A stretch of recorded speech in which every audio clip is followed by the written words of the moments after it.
Okay, welcome everybody. My name is Tim Zawinski. I'm the Director of Planning and Community Development, and welcome to our public forum on the MBTA community zoning requirements. So as Josh just mentioned, our meeting is being recorded tonight. So this will be posted on the Milton Access TV website and also the town website. So we are in the middle of the introduction. We're going to recap the MBTA community zoning requirements as we do every meeting. I know there's a lot of familiar faces in the participants field, but if this is your first meeting, we want to make sure that you are well aware of why we're here and what we're up to. Josh is going to be going into some of the survey results that we've gotten over the past month. As you hopefully are aware, we've been doing kind of a running survey of questions for people to really inform our outreach and kind of the efforts that we're making here. The bulk of the presentation is going to be an update on the technical assistance we've been receiving. And we'll get into that when we get into it. But basically, over the course of the last few months, we've been testing various options for compliant districts and compliant dimensional requirements in those districts. And we've been working with a number of technical assistance providers to help us do that. And we've got a real boatload of new information from them. If there's time, we'll do a follow-up on survey results and public comments, but I think we really want to get into the question and comment period. So hopefully we have a good amount of time for that. And then finally, at the very end, we'll go through what our next steps are. So if you're not already aware, hopefully you are, because you're in your living room or your office or somewhere comfortable. This meeting is being held remotely using the Zoom webinar product. Presenters and speakers are on the screen. That's just myself and Josh for the time being. And the participants are off screen as attendees. Imagine that this webinar is, the Council on Aging or the Keys room or the Cronin room. Josh and I are up at the table. You all are out in the seats. And when the question and comment period starts, we'll sort of bring you to the front of the room, so to speak. At that time, if you'd like to make a comment or ask a question, there's two options. We have enabled the Q&A feature. So you can see there's a little picture of the icon for Q&A at the bottom of this slide.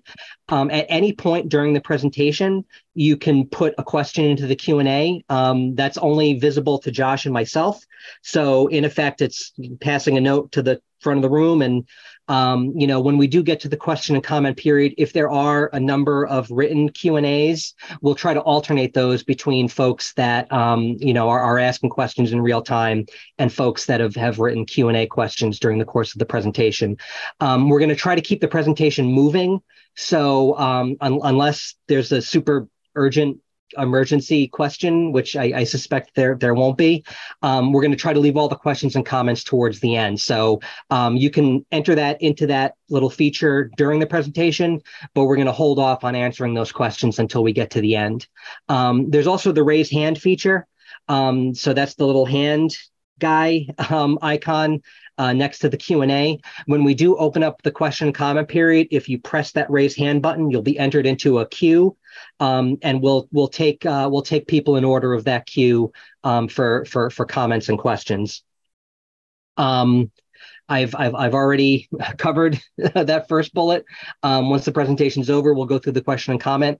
We want to give folks as many folks as possible an opportunity to speak. So we're going to try to limit people's comments to 3 minutes.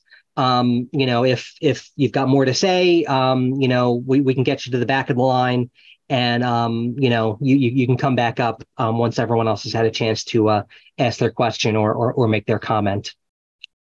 So real quick, before we do anything, I just want to reiterate that the department maintains this MBTA Communities Multifamily Zoning Requirement page.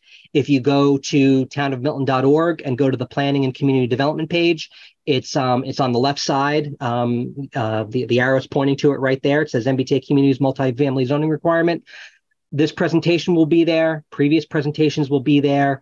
All of the technical assistance documents that we get posted up to that website. There's a lot of really good information and resources from the state. So that's your sort of one-stop shopping for all the information you need on MBTA communities. Goes right on that website right there.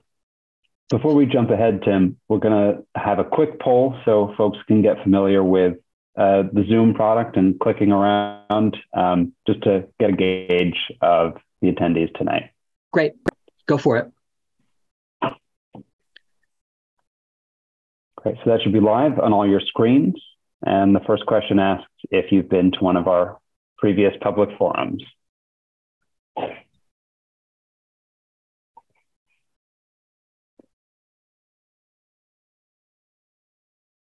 Great, I'm seeing some answers trickle in. The second question asks then how often you ride the Mattapan trolley. And then finally, the third question will ask which benefits you guys see as primarily important as we move into thinking of community benefits.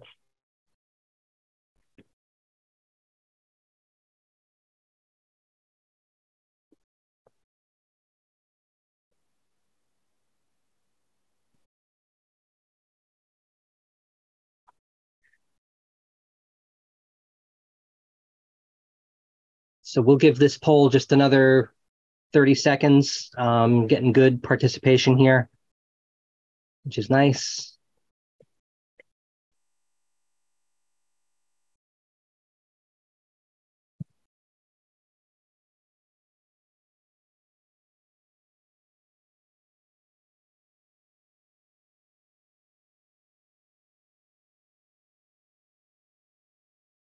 Okay, Josh, do you want to end the poll? Yep. Thanks, everybody. Looks like we have a lot of frequent flyers, a lot of familiar faces. We've got 54% of folks in the audience rarely ride the Mattapan trolley. 27% ride it a couple times a month, 11% a couple times a week, 8% never at all. We always like to kind of just get a gauge of what people's experience with the trolley is. This is a housing kind of question that we're dealing with, but it is centered around transit, and it's always good to understand kind of where folks are coming from on that. The third question, and just to get people sort of situated with kind of what's behind this question, as we'll talk about in a minute. We're required by the state to adopt multifamily zoning in the vicinity of transit, which is the Mattapan trolley in our case, and that's got to be by right zoning. But there is an option if we want to go above and beyond what the state's requirements are. We can then also kind of go above and beyond on what we ask out of certain developments. And, the traditional kind of method that Milton has done in the past when permitting multifamily housing is via special permit, where you can, exact, certain benefits, whether it's affordable housing, preservation, streetscape improvements. And so it looks like affordable housing is kind of the leader in the clubhouse for what people find to be, the most important benefit to prioritize. Although, each of the other ones, open space, commercial space, preservation, streetscape improvements also, got a fair share of votes. This is a question that we've done in our ongoing survey. So in a minute, Josh is going to sort of go through the results that we've gotten from that public survey that we've done. So what is the MBTA Communities Law? So this is enacted as part of the Economic Development Bill in January of 2021. It added a new Section 3A to Mass General Laws 40A, which is the Zoning Act, which is the sort of the law that gives every city and town, except for the city of Boston, sort of their zoning and planning powers. And 3A requires that a community that's served by the MBTA shall have at least one zoning district of reasonable size in which multifamily housing, which is predominantly defined as 3 or more units in one building, is permitted as of right and meets other criteria set forth in the statute. So The zoning district has to result in a minimum gross density of 15 units per acre. It's got to be located not more than a half a mile from a commuter rail station, subway station, ferry terminal, or bus station, if applicable. There can't be age restrictions in your zoning, so no 55 plus, 65 plus senior housing. You can allow that sort of thing, but you can't require it. And it's got to be, the housing has to be suitable for families with children, which the state has gone on to clarify that what that simply means is there's no restrictions on bedroom count. You can't say, you know, we're only allowing 1-bedroom units or 2-bedroom units. You've got to just sort of let those buildings be what they're going to be. The towns that don't comply with the new requirements, the penalties in the statute that is laid out are a loss of eligibility for certain grant funds that the state administers, primarily which MassWorks, Housing Choice, and the Local Capital Projects funds. We won't go into those grant programs tonight. We've done that. I think we did that in our first MBTA Communities Forum. So if you want to go back to the planning website and go back to that first forum, there's a pretty detailed rundown of what those grant programs are. So the other thing that the statute does is it gives the state housing regulators the ability to promulgate guidelines to help towns comply with the law. I need to change this slide. It's a little outdated. It used to be the Department of Housing and Community Development that was responsible for this. That department has now been elevated to a cabinet level secretariat. And now it's the Executive Office of Housing and Livable Communities, but it's the same folks. The guidelines have been out for more than a year. And they sort of are very detailed in terms of what towns need to do in order to comply with the statute.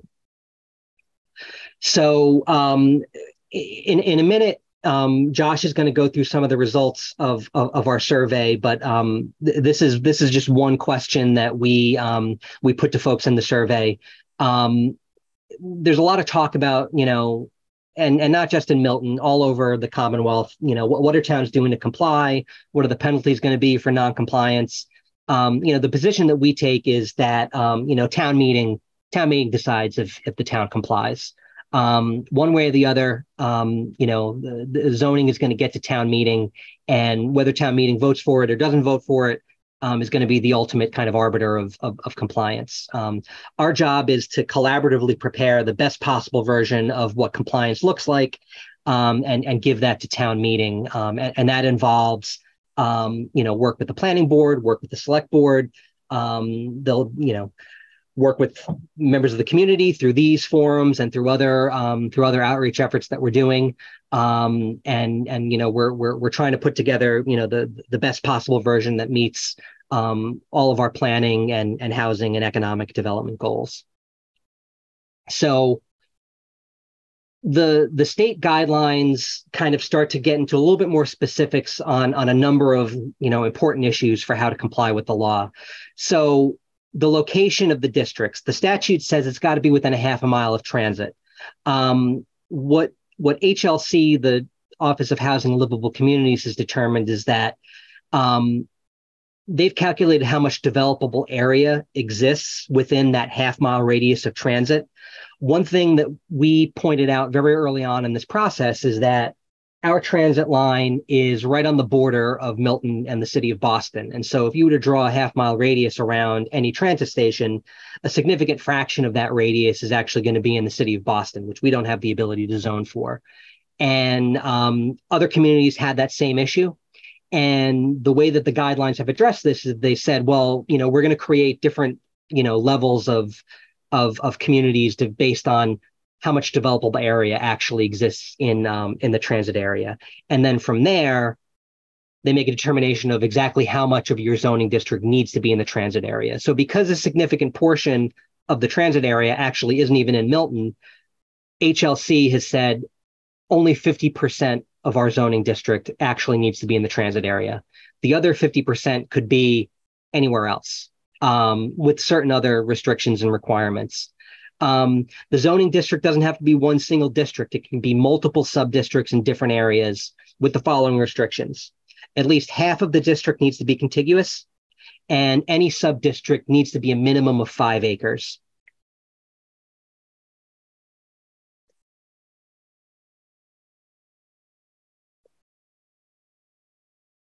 So in terms of dimensional requirements, we have a lot of flexibility in terms of height, setbacks, overall density of a sub-district, density on a parcel by parcel basis.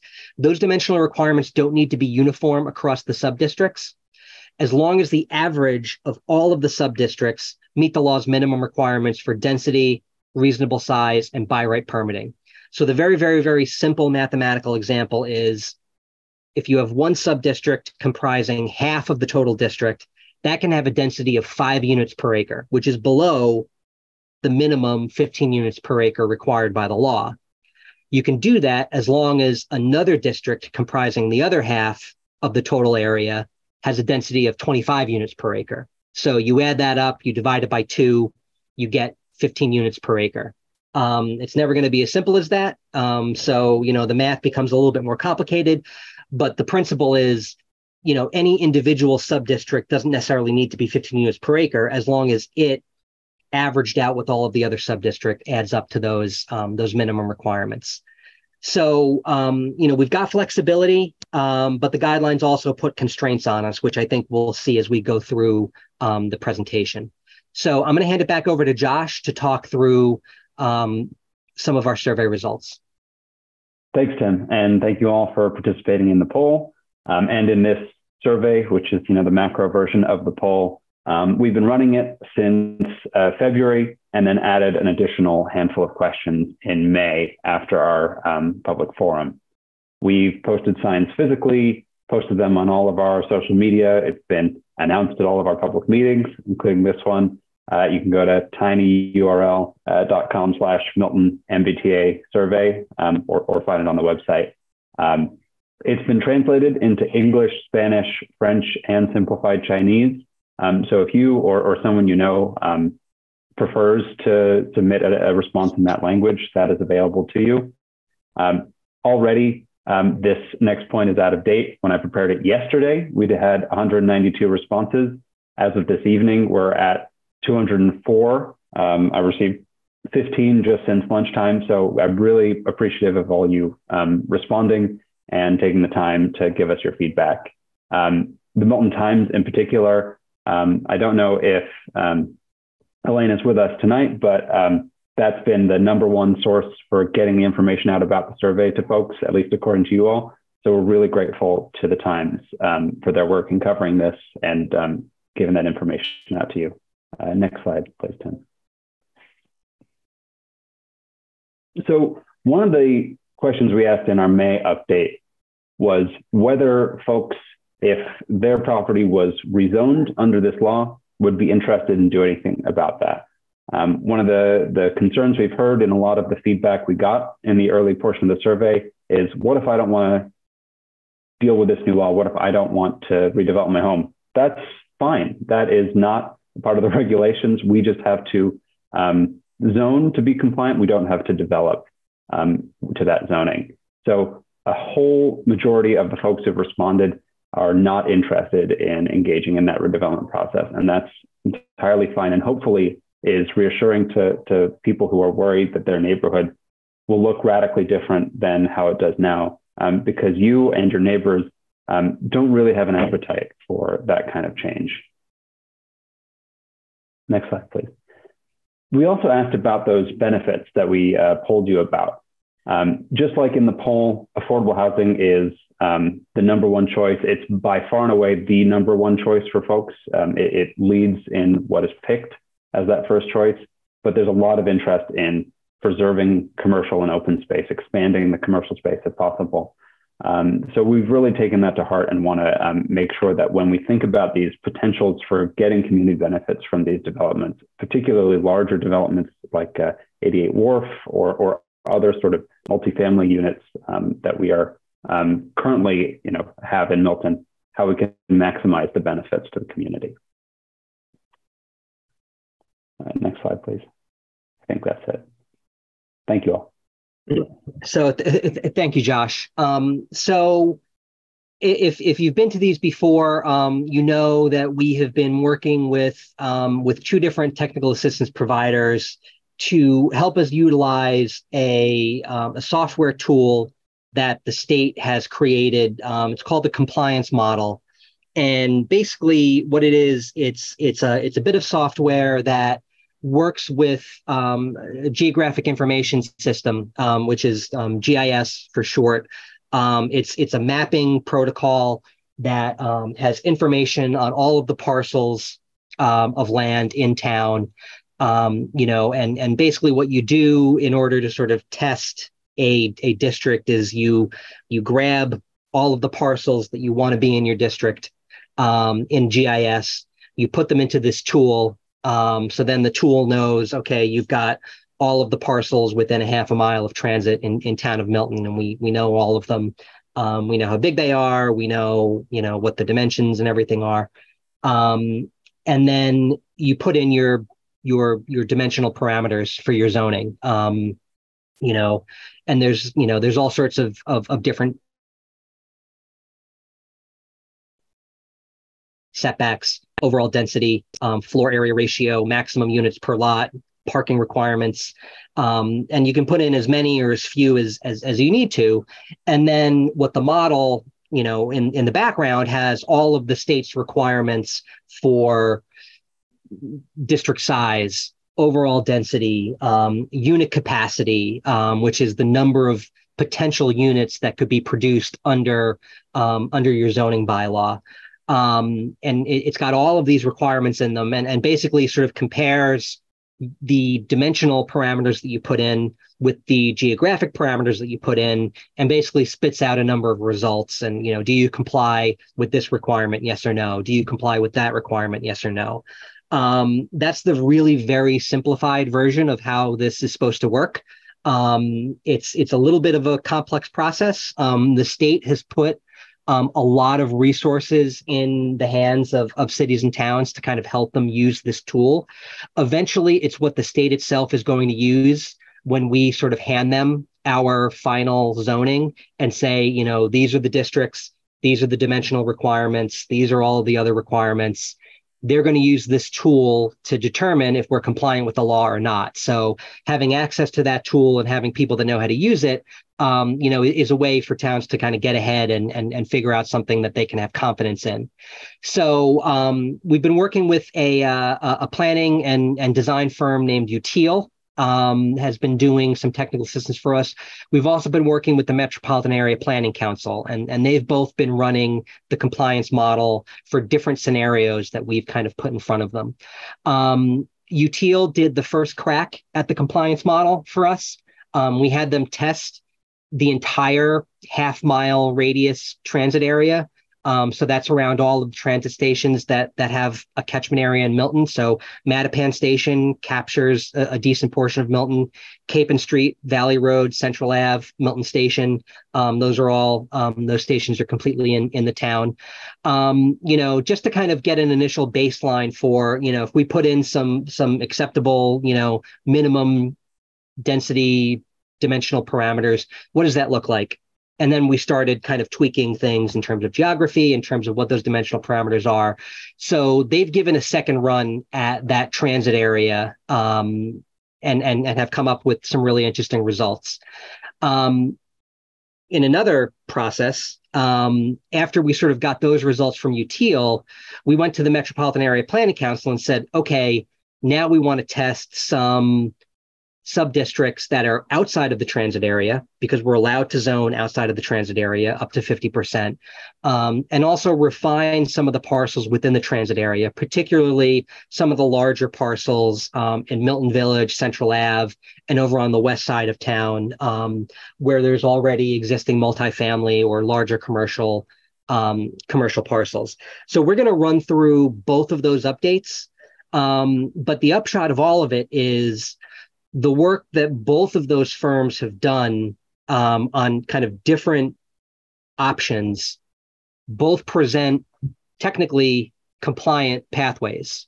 So we've been kind of searching around in the wilderness with our eyes closed for a little bit. And we finally have reached a point where now we have some options. So, again, technically, we could pick one of those and run with it and be compliant, I think. But what I think you'll see as we go through what these results are is there's further refinement that I think is necessary. And so, we're going to continue to sort of work on that. But it's a really big milestone for us because now we have kind of something to work with. We can refine dimensional parameters, we can refine geography, and kind of try to fit things to what we think would be the best fit. So I'm going to start off with the work that UTIL has done with us, kind of focusing not exclusively on the transit area, but mostly on the transit area. They've also done some tests on a district on Granite Ave.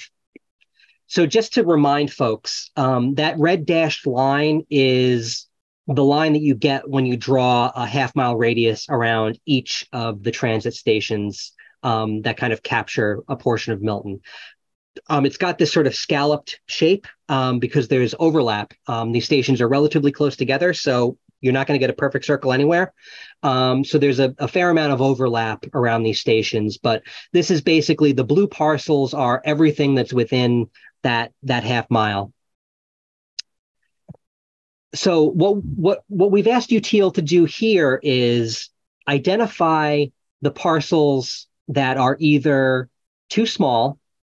And what we did was we had set an initial minimum lot size of 5,000 square feet. Now, if you're familiar with zoning, especially the zoning that's kind of predominant in this area, which is a C zone, minimum lot size is basically you need to have a parcel that's at least this big in order to build something on it. The zoning in this area is mostly 7,500 square feet minimum lot size. But what you find is that the vast majority of these parcels are actually smaller than that. And they're between 5,000 and 7,000 square feet. Some of them are a bit larger. And again, this is predominantly in this blue area.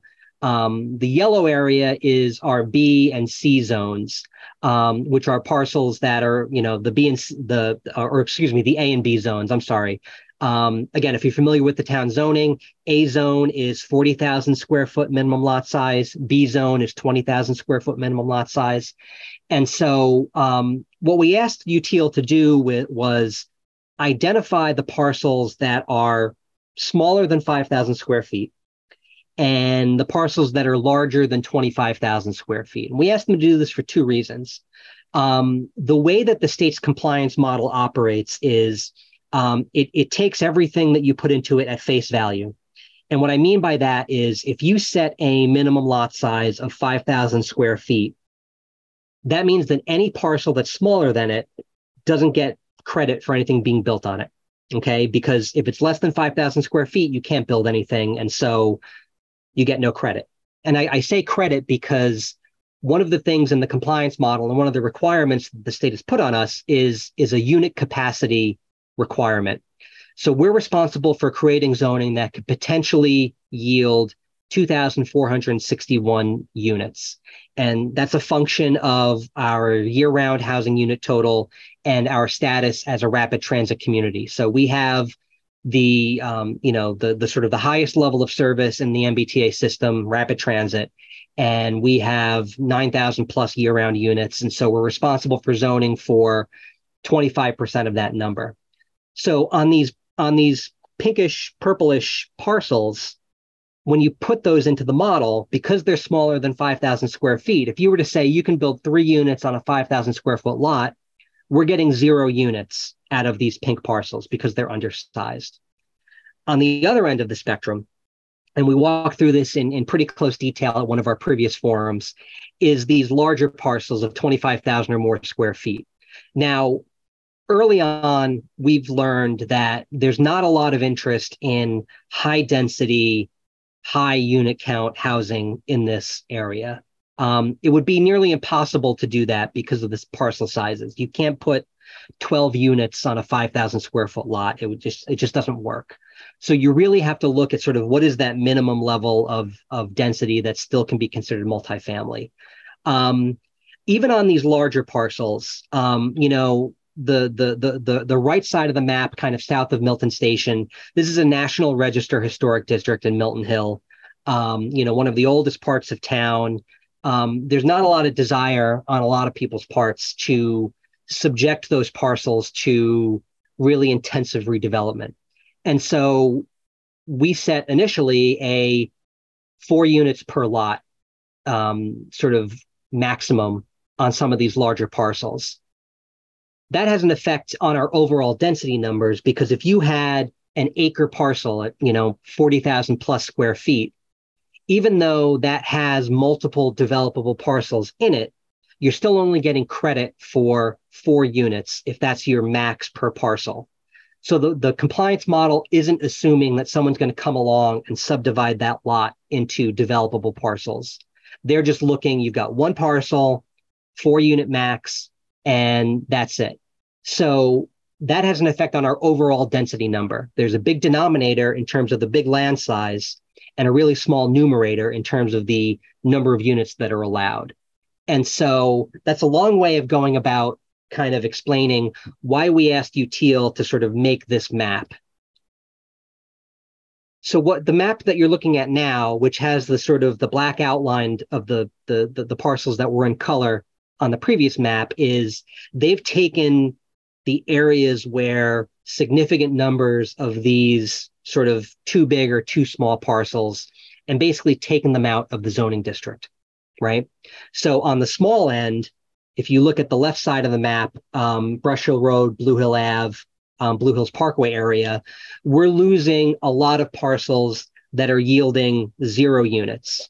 And so that ups our overall density figure, because now we don't have this geography that's kind of dragging down our numbers in terms of giving us land area in the denominator, but no units in the numerator.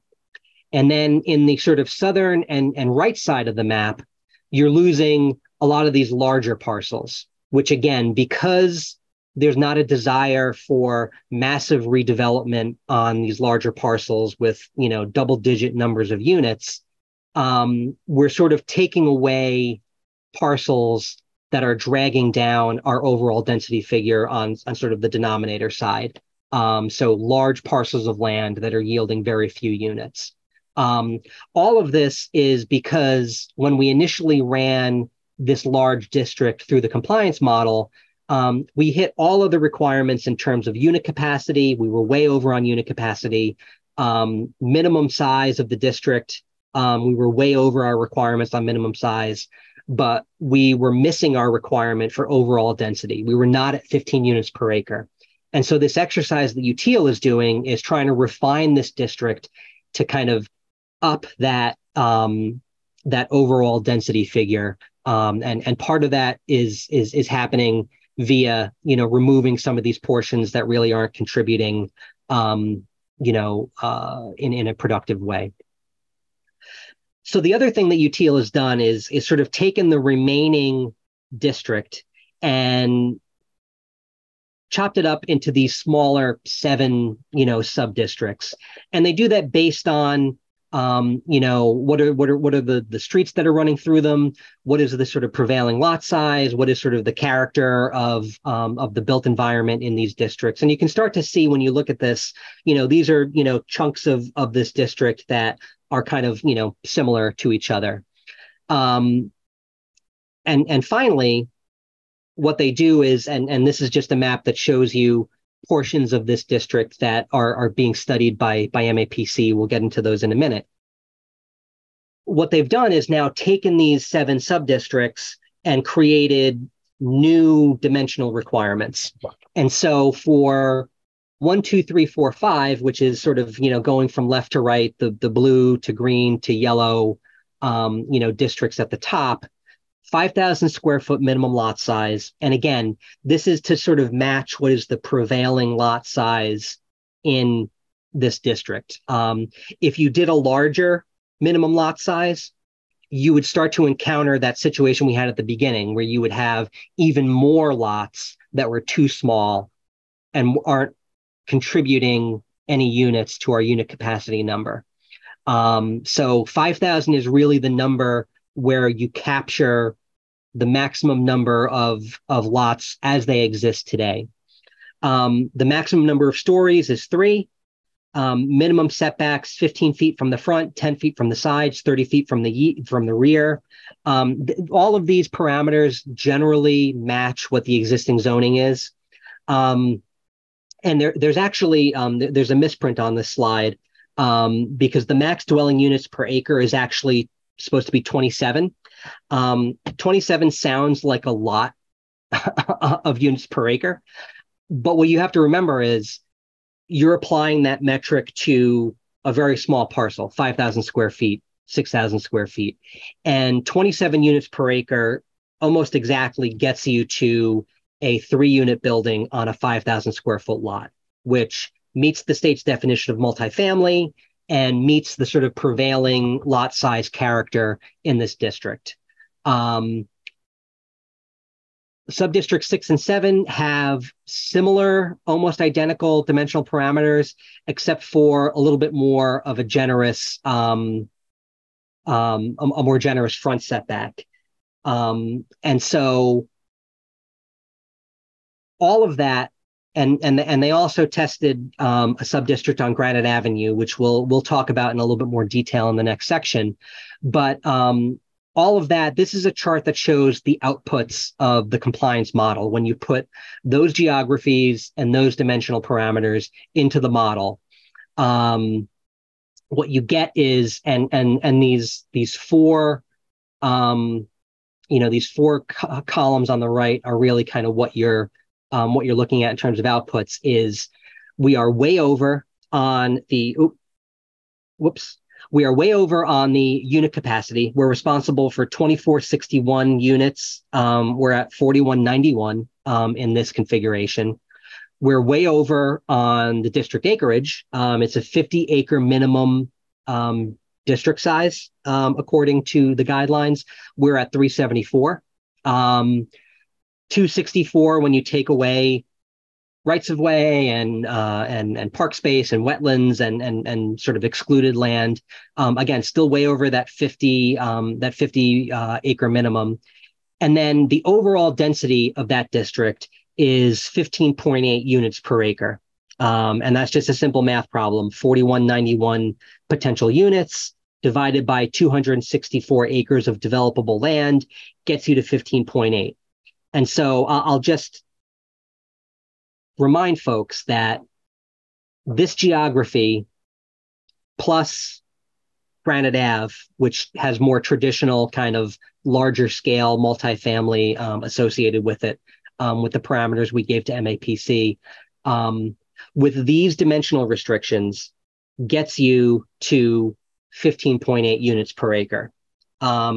So let's put a pin in this as we remember what that geography looks like and what it yields in terms of unit capacity and sort of the overall density. And just, we don't have it on the map, but just so you know kind of what the parameters for Granite Ave are, 6-story building, no minimum lot size, minimal setbacks, 1 parking space per unit, and a 45 unit per acre max, gets us to 701 potential units in that district. And that includes 2 Granite Ave, the state DPW yard, and the American Legion Hall.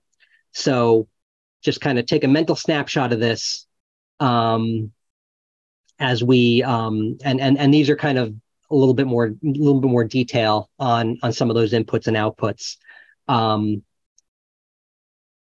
But that's kind of, this is when I say this is what we're looking at Granite Ave, it's those orange districts up at the top right. And so that is what our technical assistance provider, UTIL, provided for exclusively that transit area plus Granite Ave. So the work that we asked the Metropolitan Area Planning Council to do was to test some areas that were either not in the transit area or to further refine some of the larger parcels that are in the transit area. So there's a number of large non-residential or existing multifamily parcels in the transit area that you really don't want to be applying the same dimensional parameters as you would a 5,500 square foot lot on Capon Street. And so we had them test parcels at Milton Village, Curtis Road, Brush Hill Road into Ponza Valley Parkway, Randolph Ave. And again, we also had them test Granite Ave, just because that's kind of consistently been identified as a district that we want to look at. So this is where it's going to start to get pretty wonky. So try to stay with me and put a pot of coffee on if you need to. The next bunch of slides are going to provide the inputs that we put into the compliance model and the outputs that the compliance model spit out. And each of these slides has a little map of the parcels that we're talking about.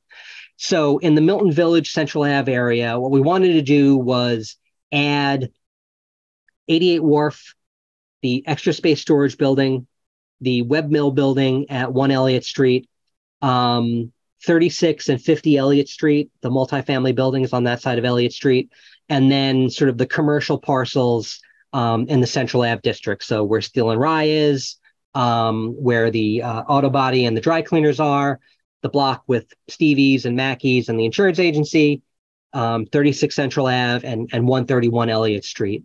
We wanted to include those because, again, these are either existing multifamily or non-residential parcels, but all of them in almost every case are larger parcels that we thought could support a greater level of density than you would want to see in the sort of the more exclusively residential area.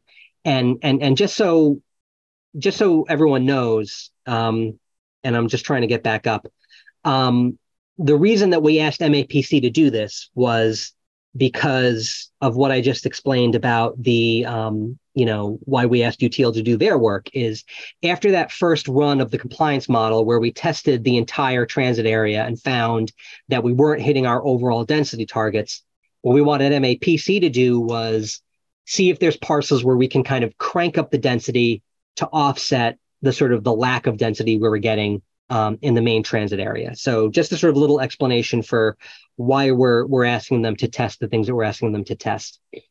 And so in terms of inputs, what we did in this area was take the densest building that was already in the area, which is 131 Elliott Street.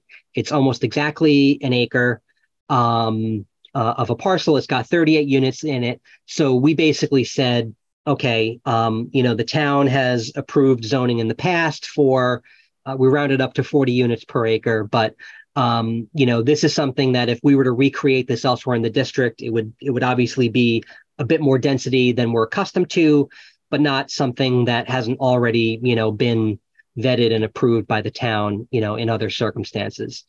And then there are some other dimensional requirements. We set the minimum lot size at 1/2 an acre. And what we asked MAPC to do was, instead of setting basically setting a spectrum of allowable, quantities of units, so that rather than just having one parcel that can have X number of units on it, we set that minimum lot size. And basically, for every 1/2 acre of parcel that you have, you get a sort of corresponding increase in sort of density. So, if you have a 1/2 acre at 40 units per acre, you can get 20 units on 1/2 an acre. You can get 40 units on 1 acre. You can get 80 units on 2 acres, et cetera, et cetera, et cetera. The outputs on the right side from the compliance model of this area, and really the numbers that you really need to be looking at are on the left side at the bottom, multifamily unit capacity.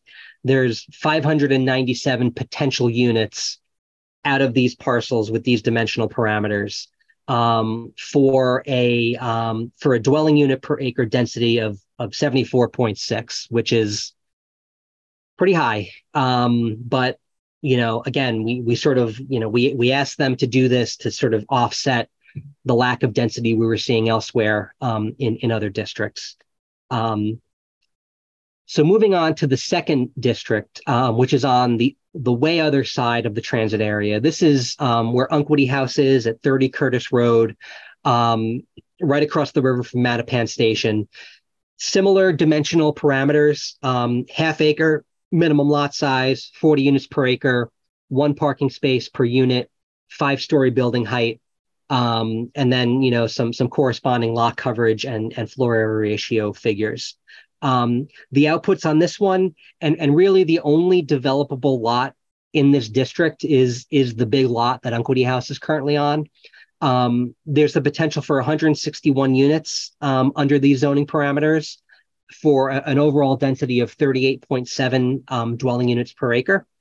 One thing that I want to make sure that people are clear on, because we've gone through a couple sub-districts where we're rezoning parcels that already have housing on them. And Josh mentioned earlier that the law is a zoning requirement. It's not a production requirement. So if we pass compliant zoning and 0 units get built, we're still in compliance. Now, the likelihood of 0 units getting built is low, but all we're asked to do is to create the conditions where units could potentially be built by right. And so in a situation like, I'll give the example of 88 Wharf Street, which is the sort of 78 unit condo building with sort of ground floor commercial over there on Wharf Street. Not an old building. It's been built within the past 20 years. That was built via special permit. So the town passed new zoning that set up a special permit process. The project went through the planning board, in a public hearing, was very meticulously reviewed by the planning board in a public hearing process, and was approved and was built. And it was a long process, but it yielded a really lovely building. When we say by right zoning, we mean that there is no discretionary process where either town meeting or the planning board or the Board of Appeals has to review a project and can give it the thumbs up or thumbs down. By right zoning means you do what the zoning says, you get your building permit.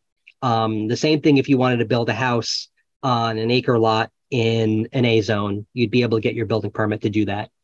So when we write new zoning for 88 Wharf Street,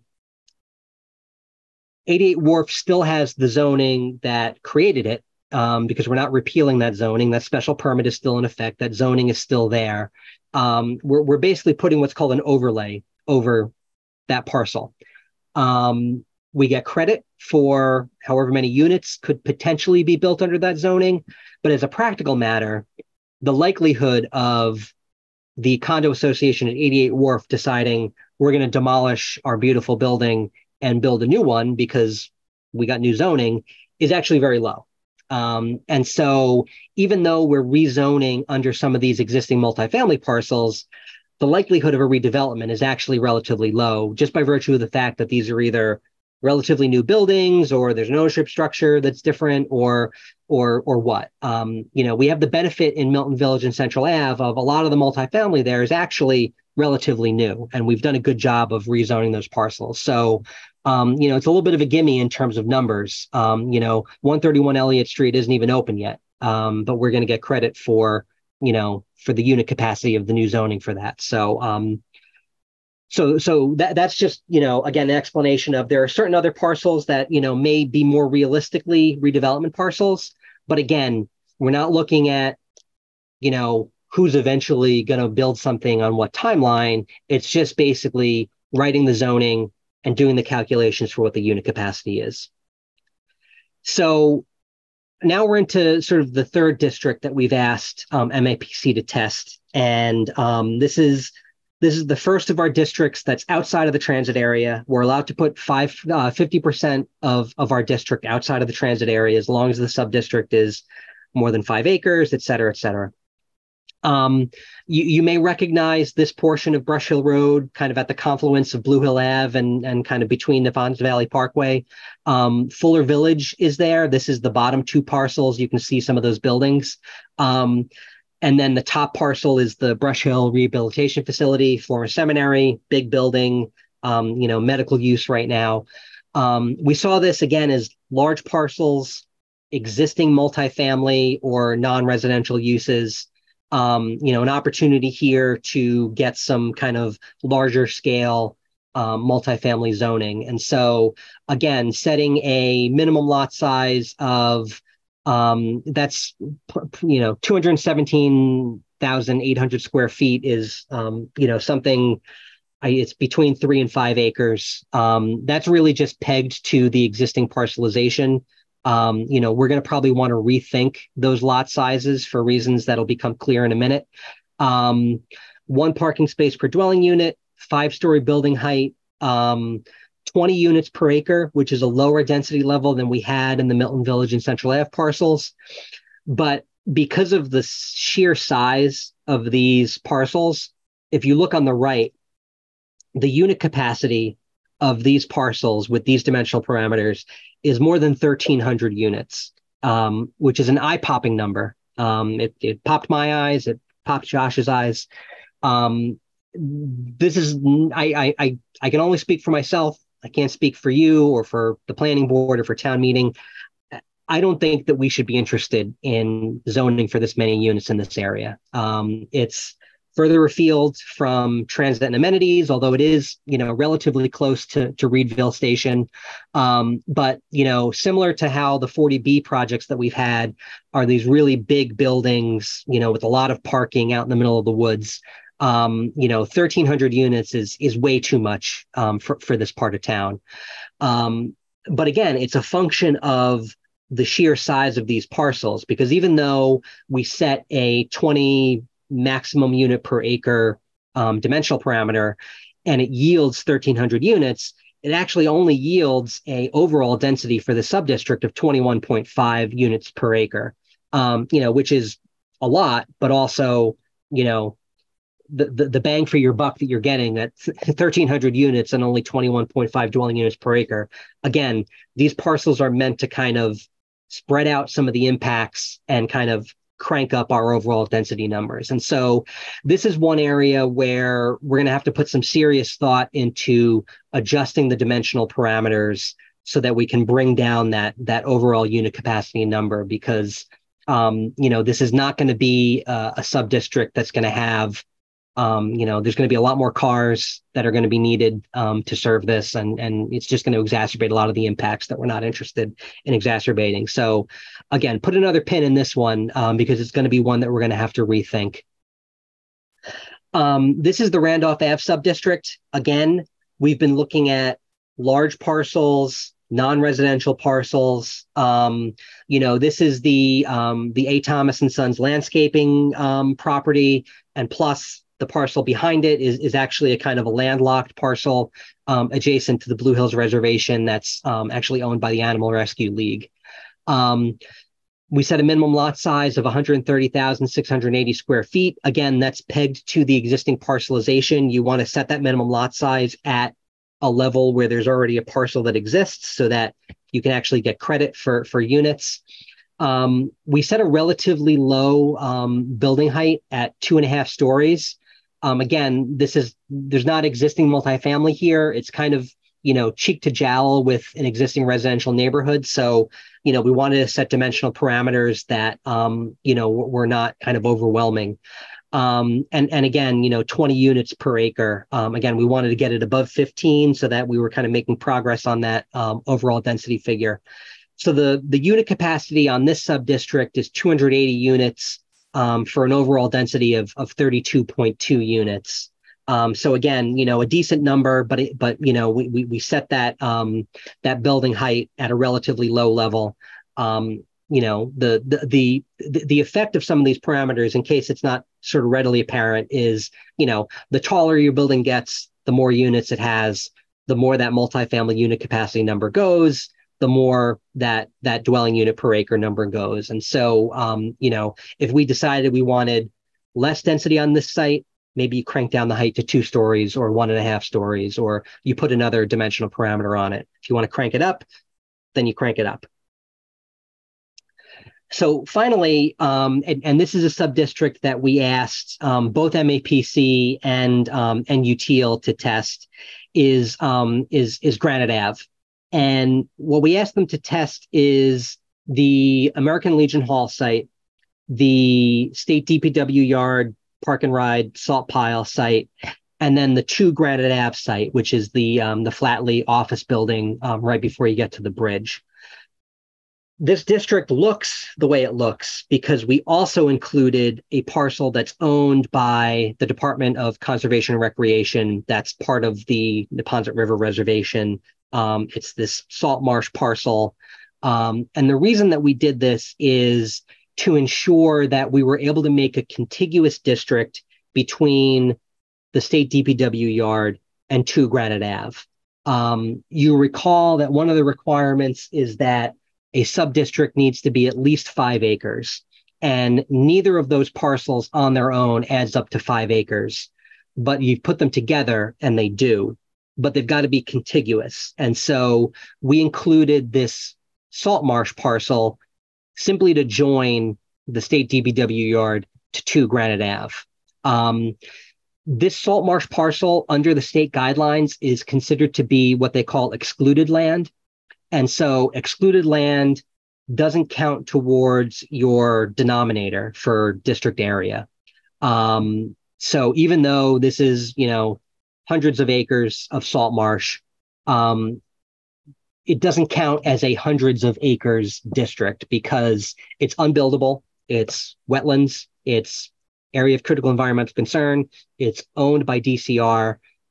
This is not developable land. This is not land that we're getting credit for units, but we're also not getting, a penalty for the land area. It's simply a tool that the state has given us to draw a contiguous district.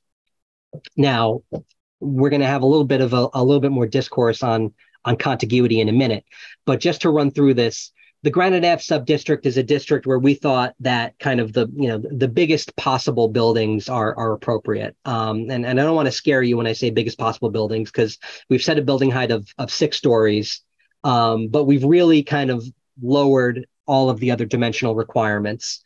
Obviously there are other parameters that aren't zoning in this area, flood zones, Chapter 91 restrictions.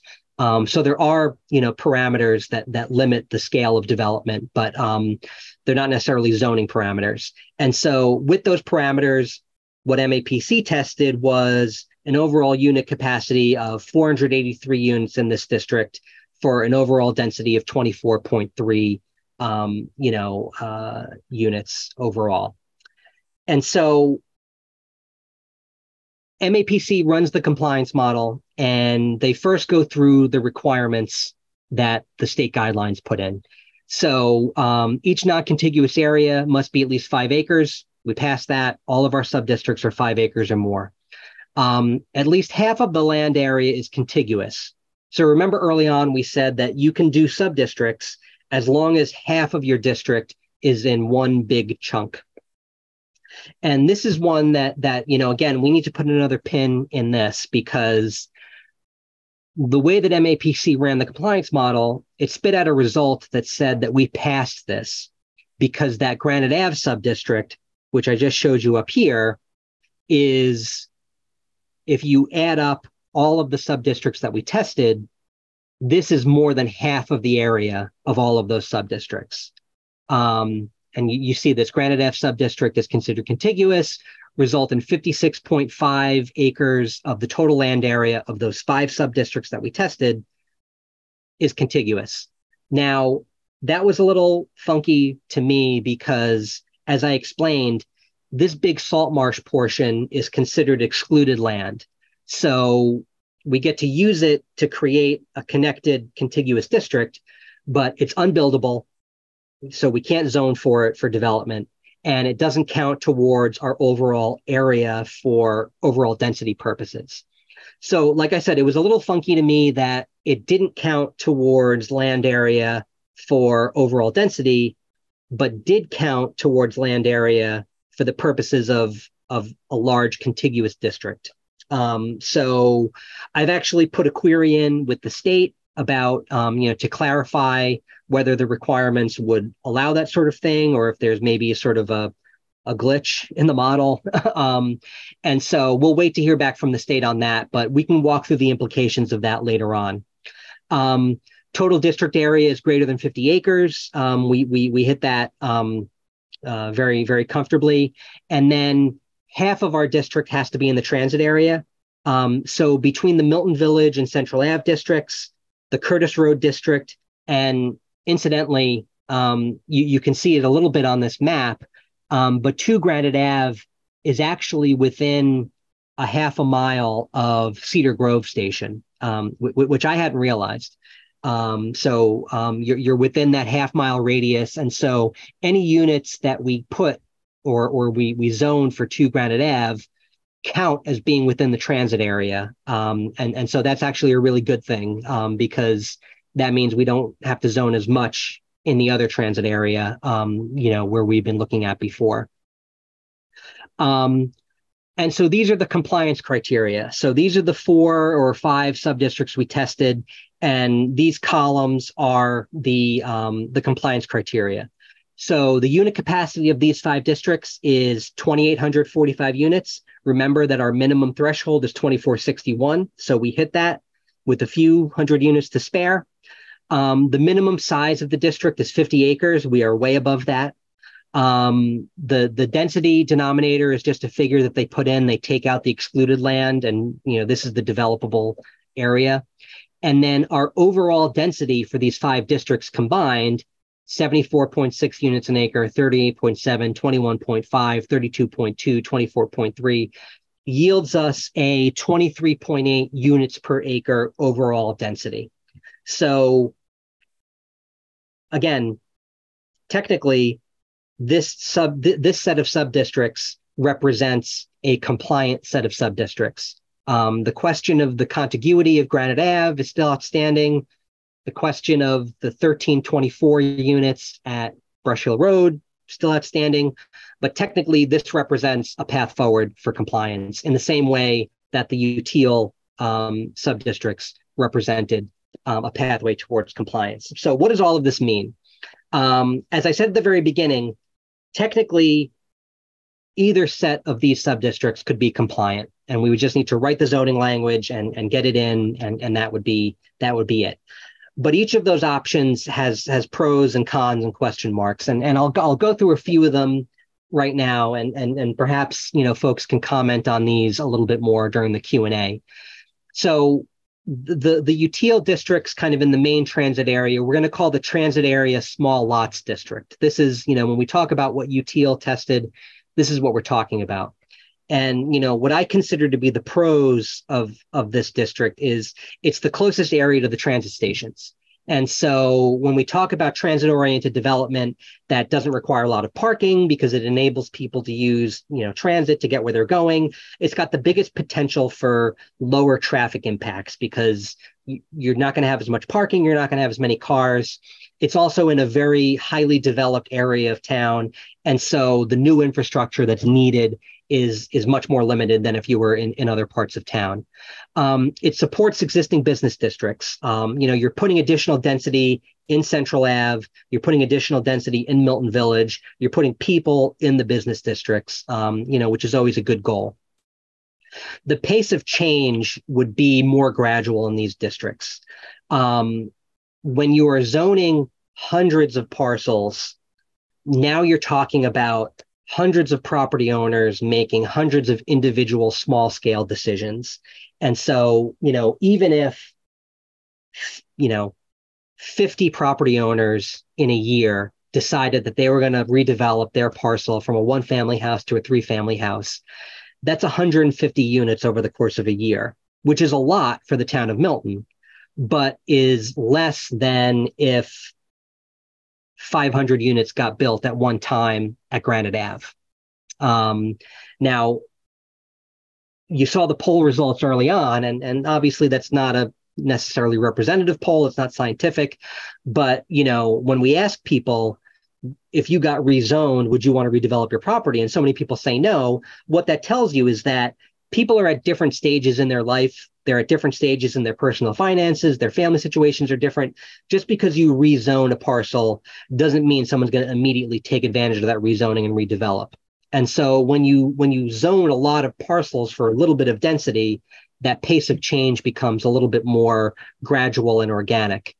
The flip side of that is it gives more property owners more flexibility and more property rights. You may not want to redevelop your property, but you have the option to do it.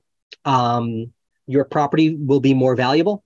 A single family house in the town of Milton is extraordinarily valuable, but when you have the ability to create more units, those units also have value. And, you're sort of, potentially creating, more developers, on an individual sort of parcel level. And so again, it's giving more people in town additional property rights, additional opportunities, to grow their own property. And then from a municipal impact perspective, the transit area small lots have the lowest potential for net new units. And so just kind of think about it this way.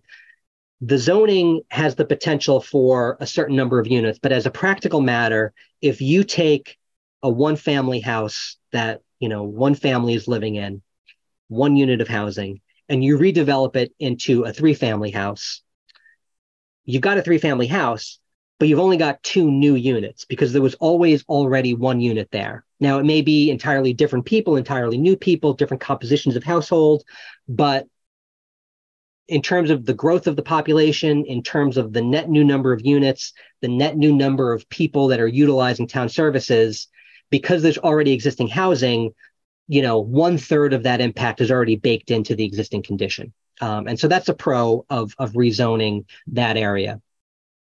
Now, the cons of rezoning that area is, as you saw on the map, it's the largest possible affected geography. So if your goal is to kind of restrict redevelopment to the smallest possible area, this is not the area for you, because we would be rezoning, from Mattapan Square all the way to Milton Village, hundreds of parcels, huge amount of acreage. It's also the least predictable pattern of potential redevelopment. There's a benefit to hundreds of different property owners making hundreds of individual decisions. There's also a downside. If we were to, rezone Granite Avenue, there's one property owner there. You could potentially talk to that person and kind of get a feel for, what their situation is, when they may want to redevelop.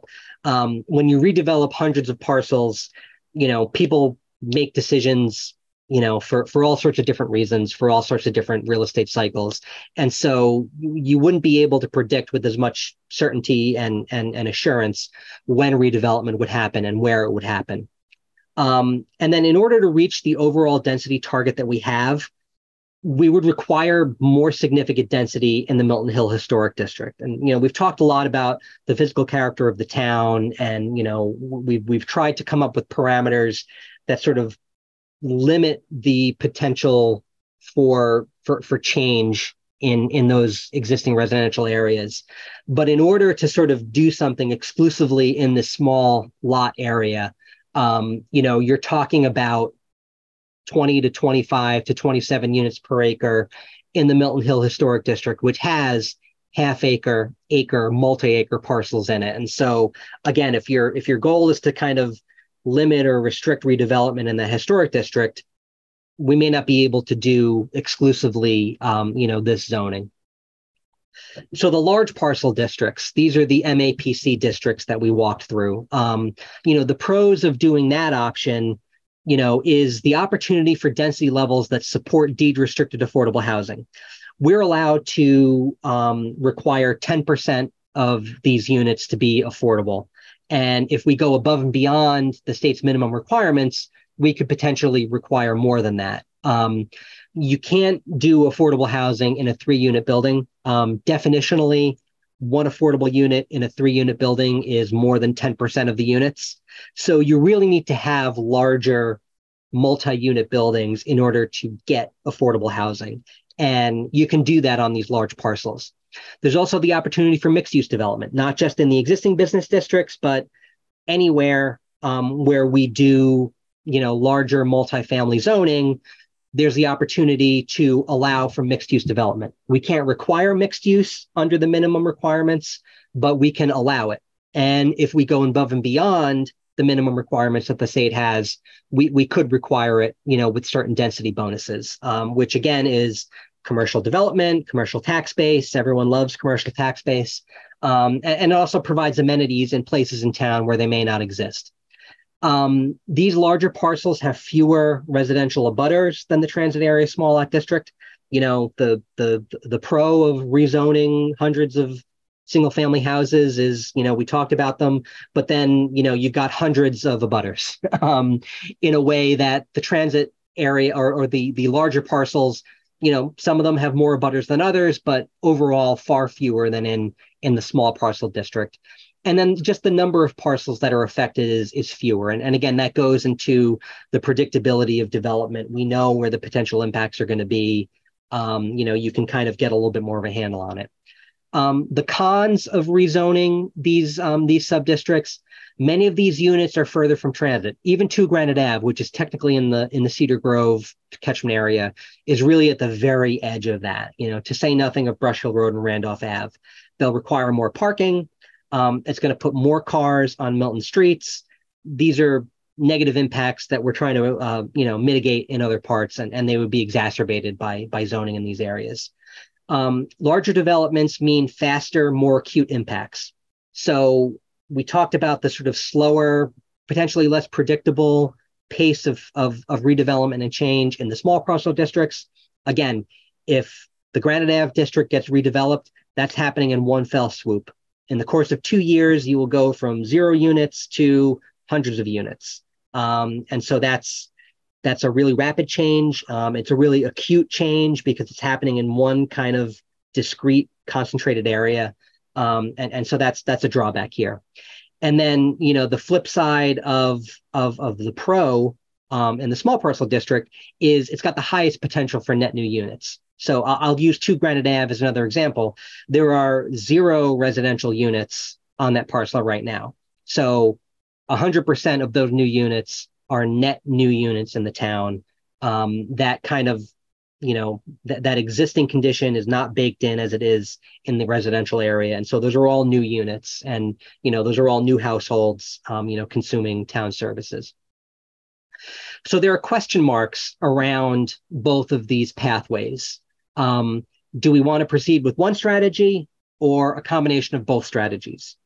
We may not have a choice in the matter, based on the next couple bullets, because, to go with the larger parcel plan means zoning the Brush Hill Road subdistrict for more than 1,300 units, which, again, my personal professional opinion is that that's too many. I suspect a lot of people agree with me. But if you reduce the number of units in that subdistrict, you've got to make up those units somewhere else. And you could potentially do that in other large parcel subdistricts, or you may need to do that in the transit area, because we're looking to meet the minimum unit capacity threshold, which there's less room for error in that in the large parcel subdistricts. I talked about the Granite Avenue subdistrict being compliant as sort of our 50% contiguous geography. Like I said, that was a little bit, didn't smell right to me. If the state comes back and says, actually that excluded land doesn't count, you don't have a contiguous district that represents 50% of your area, then we're going to need to zone portions of the transit area small parcel district, because you'll need to create a contiguous district, and you'll need to create a district that has 50% within the transit area. It may not be the entire area that UTL tested, but there's going to have to be a portion of it that we zone for. And then, from a sort of townwide equity perspective, do we want to zone for only certain portions of the small parcel district? And generally, do we want to spread these districts around? So if we find ourselves in a position where we have to zone in the small parcel district, do we only want to zone in the minimum amount that we have to, and then sort of subject those, parcels to the multifamily impacts and kind of spare the other parcels? Or do we want to sort of, everyone gets some density, in fairness, so that it's not just the people that sort of happen to be right on top of the stations. It's an open question. And then, zoning for a larger area will cause us to exceed the unit capacity minimum threshold, which, again, there may be an appetite for that. There may not be. So what's next? We are working with a firm called RKG Associates. They are performing a fiscal impact analysis of potential new zoning. We're going to feed them these sub-district options, with the understanding that things are still in flux and there's still decisions to be made. We're also going to give them a lot of other information about budget, about school capacity, about town services, police, fire, assessing, and they're going to, try to model out what the fiscal impacts for the town are going to be if we adopt, new multifamily zoning. And then we're in the process of procuring consultant assistance for actually drafting zoning language. We have a deadline of December 31st of this year to get compliant zoning to town meeting. We've got a December town meeting target. And so we're looking for some consultant assistance to draft zoning language. And then finally, we're going to have another one of these public forums on August 14th. We'd like to do that one in person. If we can't, we'll be back remote, but we're going to try to find a venue for that. That'll be on the 14th. It'll be either at 6:30 or 7, depending on the venue. There'll be information on the planning department's MBTA communities page. If you haven't already signed up for our email list, Josh maintains that, sends out updates, new material, information, news. We recommend that you go to the website and sign up for that. So we're going to start the question and comment period. Josh is going to be my moderator. He's going to look at the Q&A. He's going to look at the hands raised and the participants. You can either put a question into the Q&A or you can raise your hand. We're going to try to limit folks to 3 minutes. So if I see a huge dissertation in the Q&A, we'll try to summarize it. And if you do raise your hand, again, try to limit your comments to 3 minutes so we can give folks the most amount of time. So that's it for the presentation. I'm going to stop the share here and turn my camera back on. And, it's dark in here. Let me turn some lights on. In the meantime, Josh, we have some questions and some comments here. So if you could just kind of read off the first comment. Yep. So Joseph Mazzotta asked if someone could buy multiple lots and combine them and develop, and then so the follow-up up to that is, can they develop more if they have that larger lot? So yes, that could happen. It could. But what I'll say is this, and this is, when you talk about the parameters that were set up in the small lot district, where you have that, when we originally tested this, what we said was, 3 units per lot, and that's it. That had effects for our overall density, because it got us below 15 units per acre. And so the parameters that we put in our second round of testing was, 27 units per acre, 5,000 square foot minimum lot size. So on a 5,000 square foot lot, that gets you 3 units.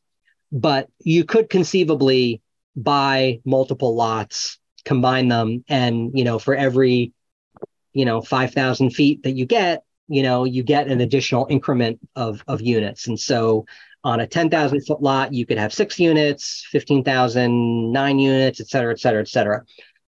So there is a risk of that, because it's no longer just 3 units per lot. And this is just, and let me just say this is all up for grabs. So we're talking about this now. And if you feel, and by you, I mean all of you, if you feel this is a bad deal, then we won't do it. But this is a way to get to compliance. And so if we don't like this, that's great. That's fine. We just have to find a different path. Let me just say that as an aside. As a practical matter, what I'll say is, in that 5,000 square foot kind of prevailing district, around Elliott Street and the side streets off of Elliott Street, the C zone, effectively. As a practical matter, the likelihood of someone purchasing what are in today's real estate market $750,000 Milton single family homes to build an agglomeration of parcels to get to 6, 9, 12, 15 units. Your upfront costs, your sort of development costs just for land to build these things becomes extraordinarily high. And so as a practical kind of real estate feasibility matter, the likelihood of someone actually doing that in the existing residential district is actually quite low.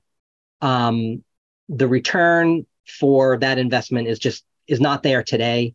I suspect it won't be there tomorrow. But when you put zoning out into the world, it could conceivably potentially happen. It's allowed to happen.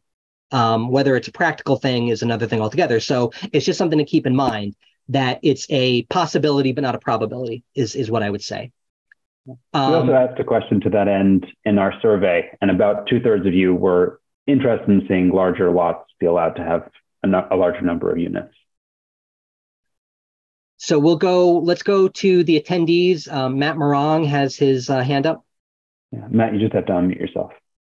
Okay. Can you guys hear me? Yes. Yep.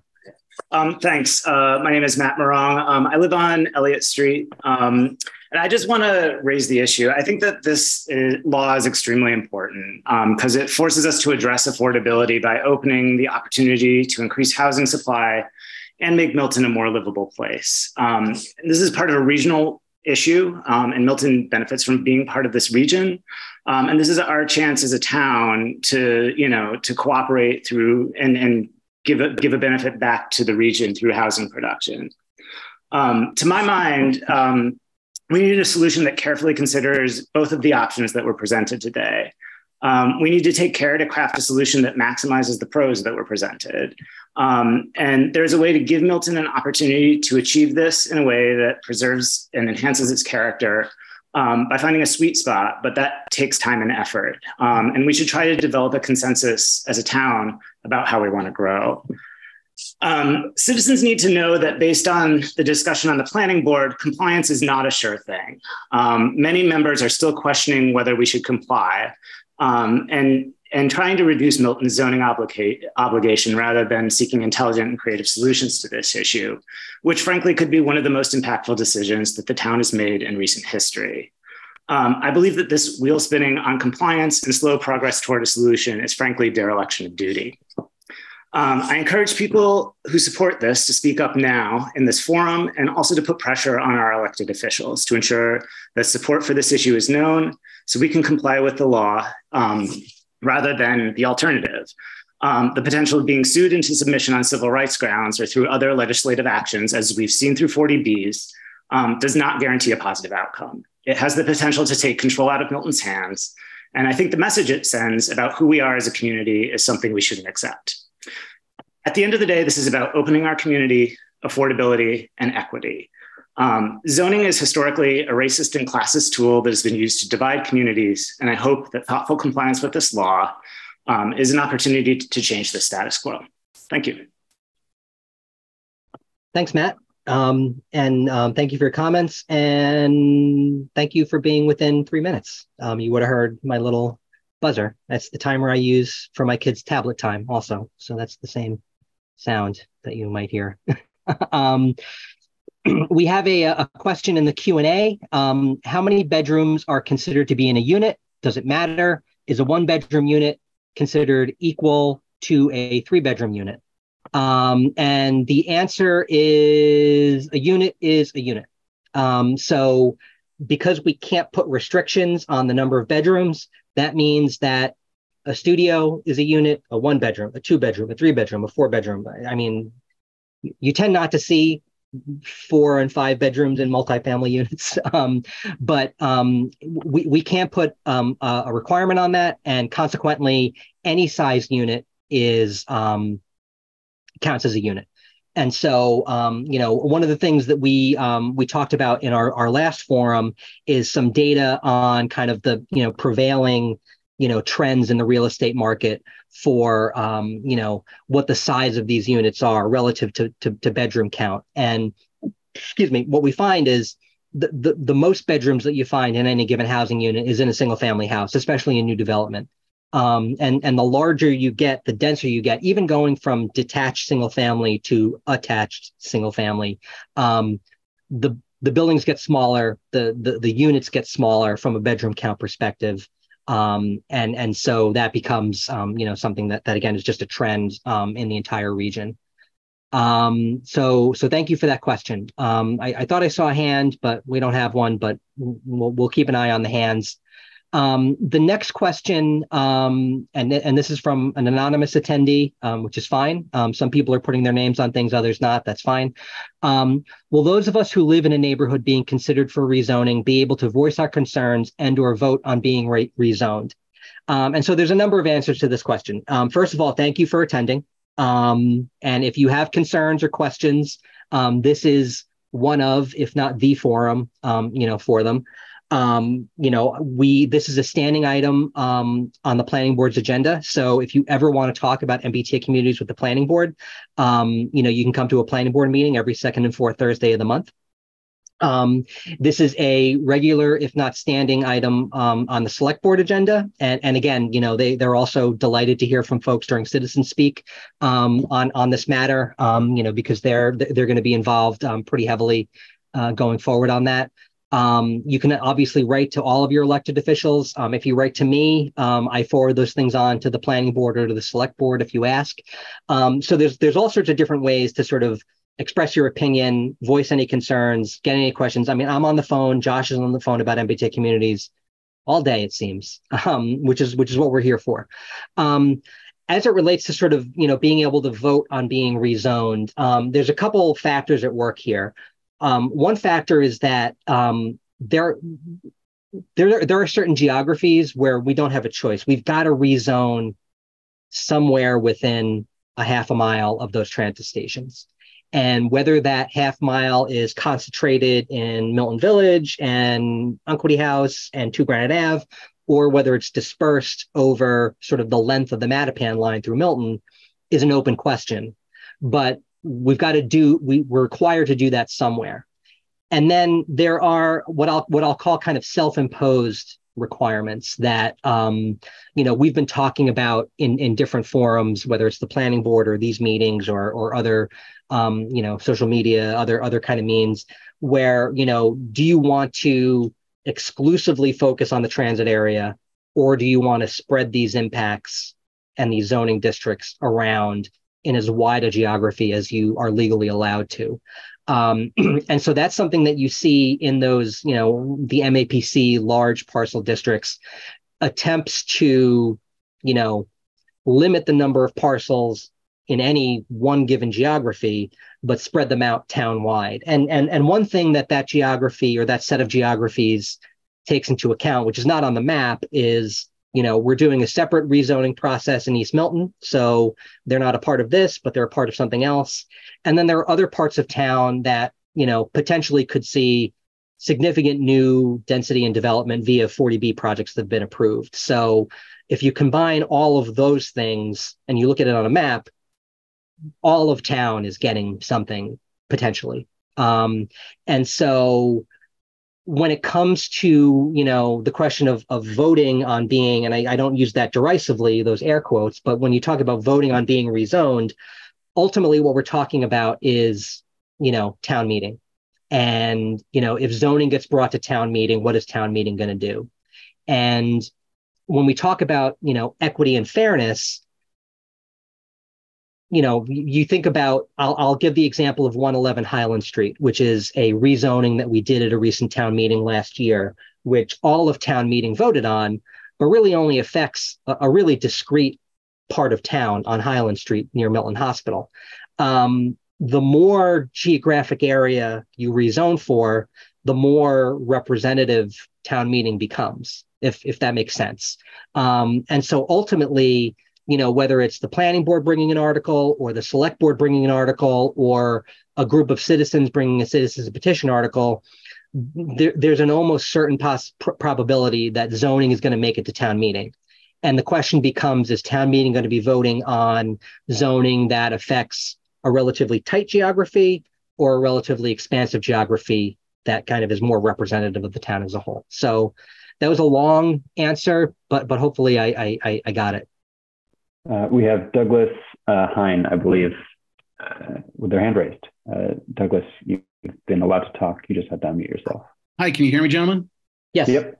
Hi, Doug Hine. I'm over on Elliott Street, right in the transit zone. First, I just want to thank you guys. Really tremendous job all year, all summer. These presentations are just fantastic, and I really appreciate your efforts. So I apologize if I'm maybe asking questions that were covered. I got on a bit late today, but from just a purely self-interested standpoint, living in the transit area, if you just briefly tell me, what was the minimum lot size and density that's being considered for the transit area? And just, again, to make it really, really about my own self-interest, I've got about little over like 11,000 square feet. And I heard the 5,000 number being kind of put forth as like kind of a 3-unit. Can you just explain that for me quickly?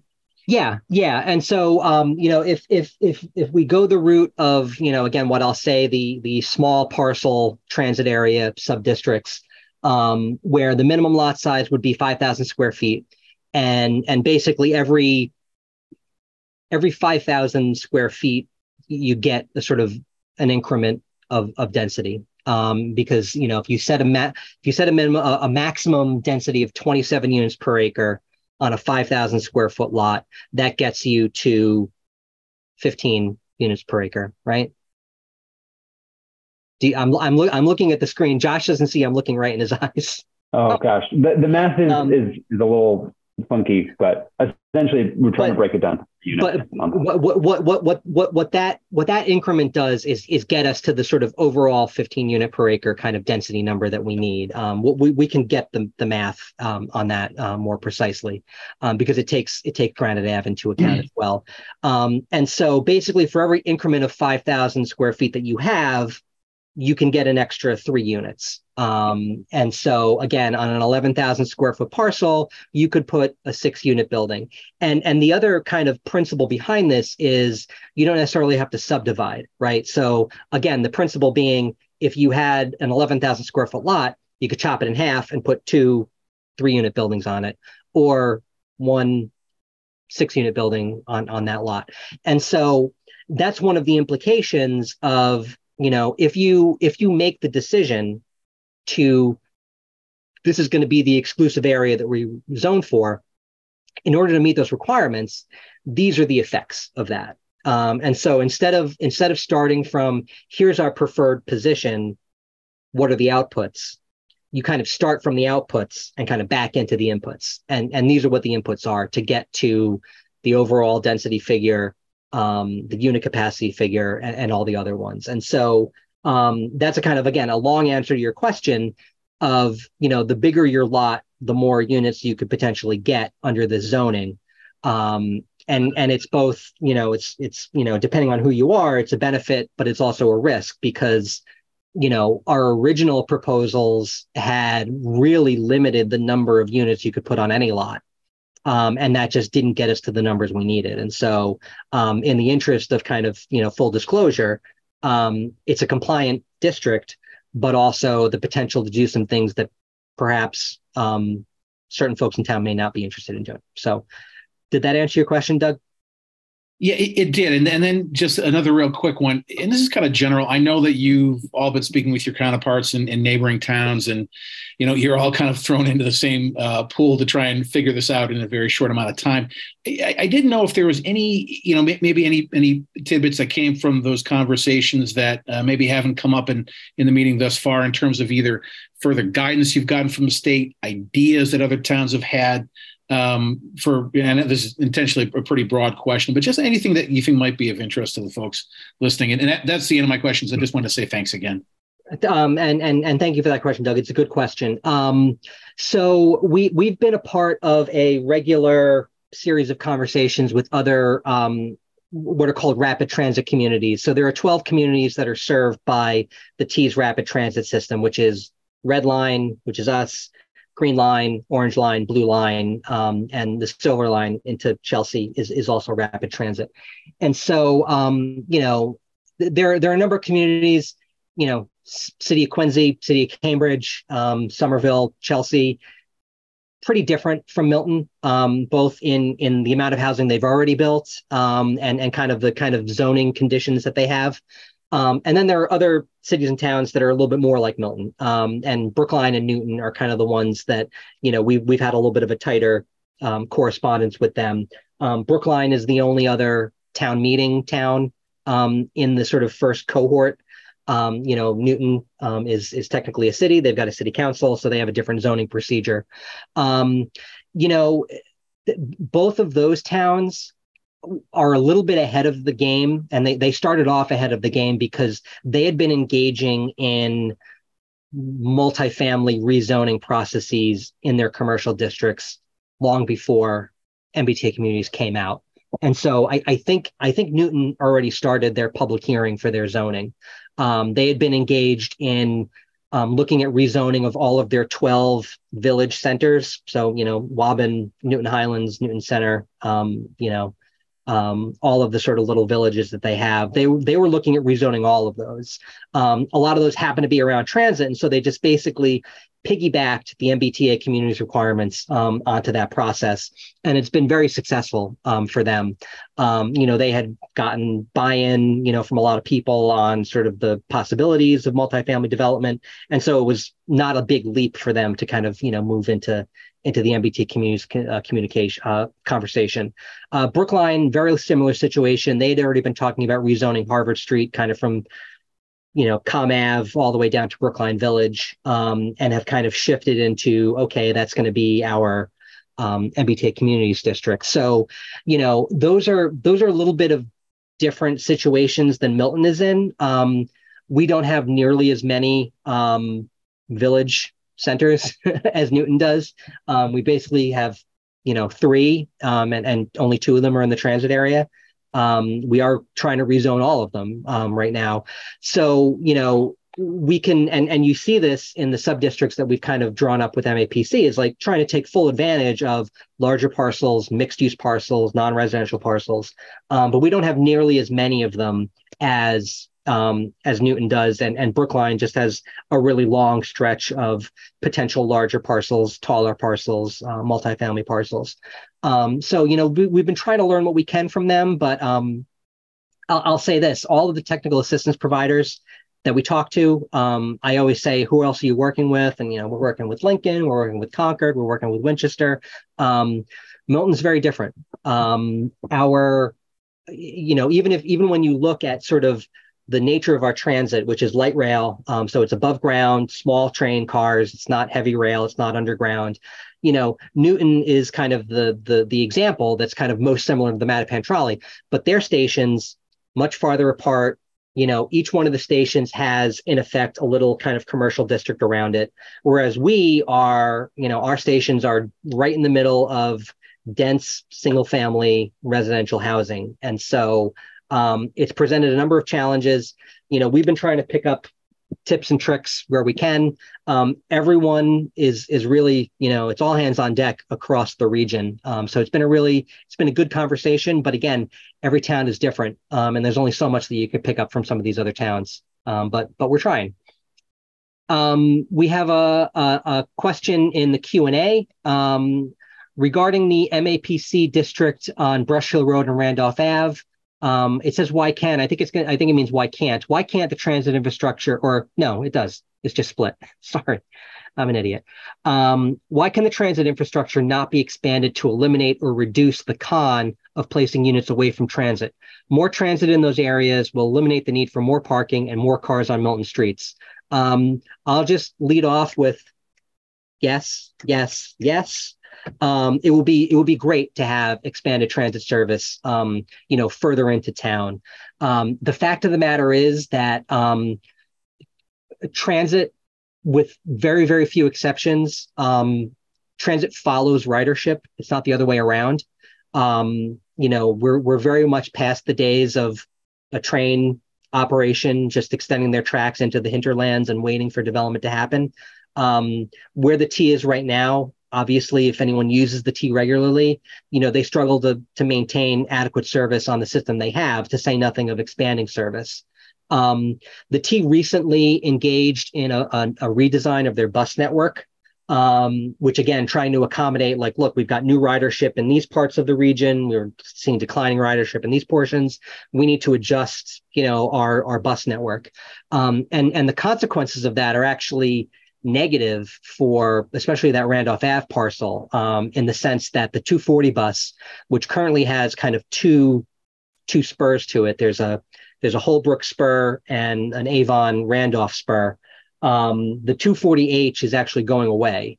And so effectively, it's not half, it's a little bit less than half, but a significant fraction of 240 service, which goes from Ashmont Station, down Central Ave to Reedsdale, down to Randolph Ave, and then into Randolph and Avon, is being pretty significantly cut. Which is very unfortunate. We raised this issue during the comment period with the T that, people depend on this service, but we will be losing a portion of that service. So it still exists to an extent. In the wintertime when it's cold, I can't ride my bike. I take the 240. It's legitimate connection to Ashmont, which gets you downtown.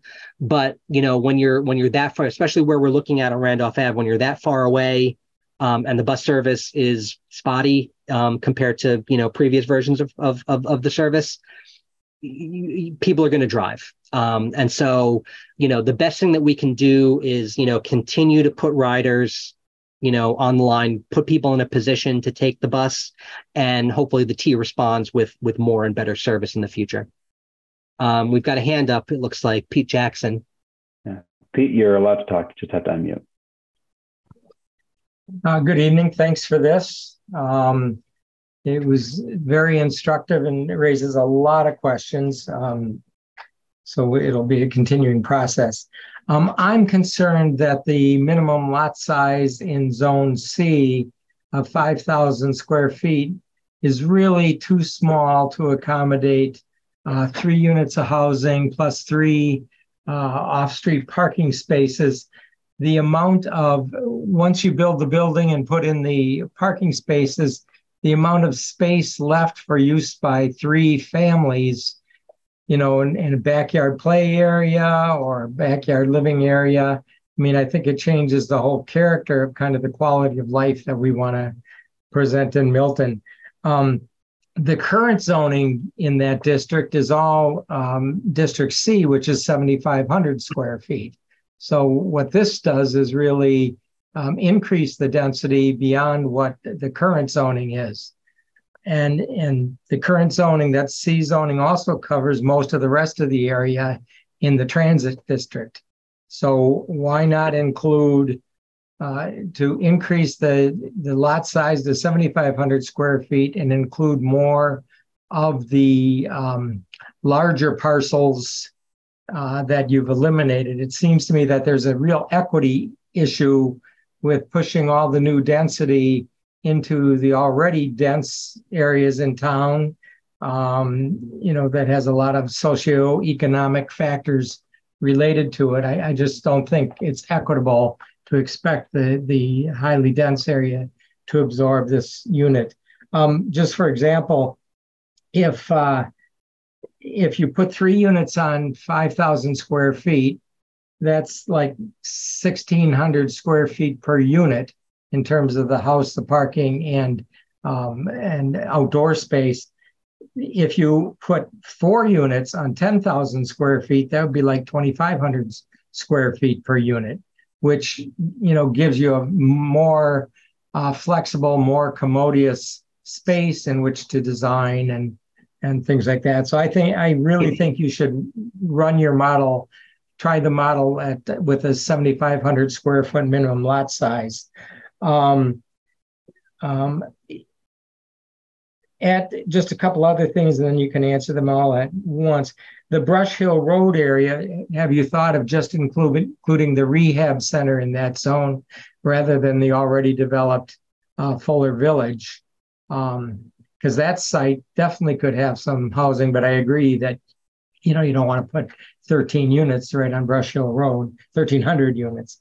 And then lastly, why isn't redevelopment things going on in East Milton Square right now? Why can't East Milton be part of this? So thank you, Pete. And I know you've raised a couple of these issues in previous forums and at planning board meetings, and may not have been able to address them at the time. So I appreciate you raising them again, because I feel guilty sometimes when I don't answer people's questions. So I think you raise a couple interesting points, and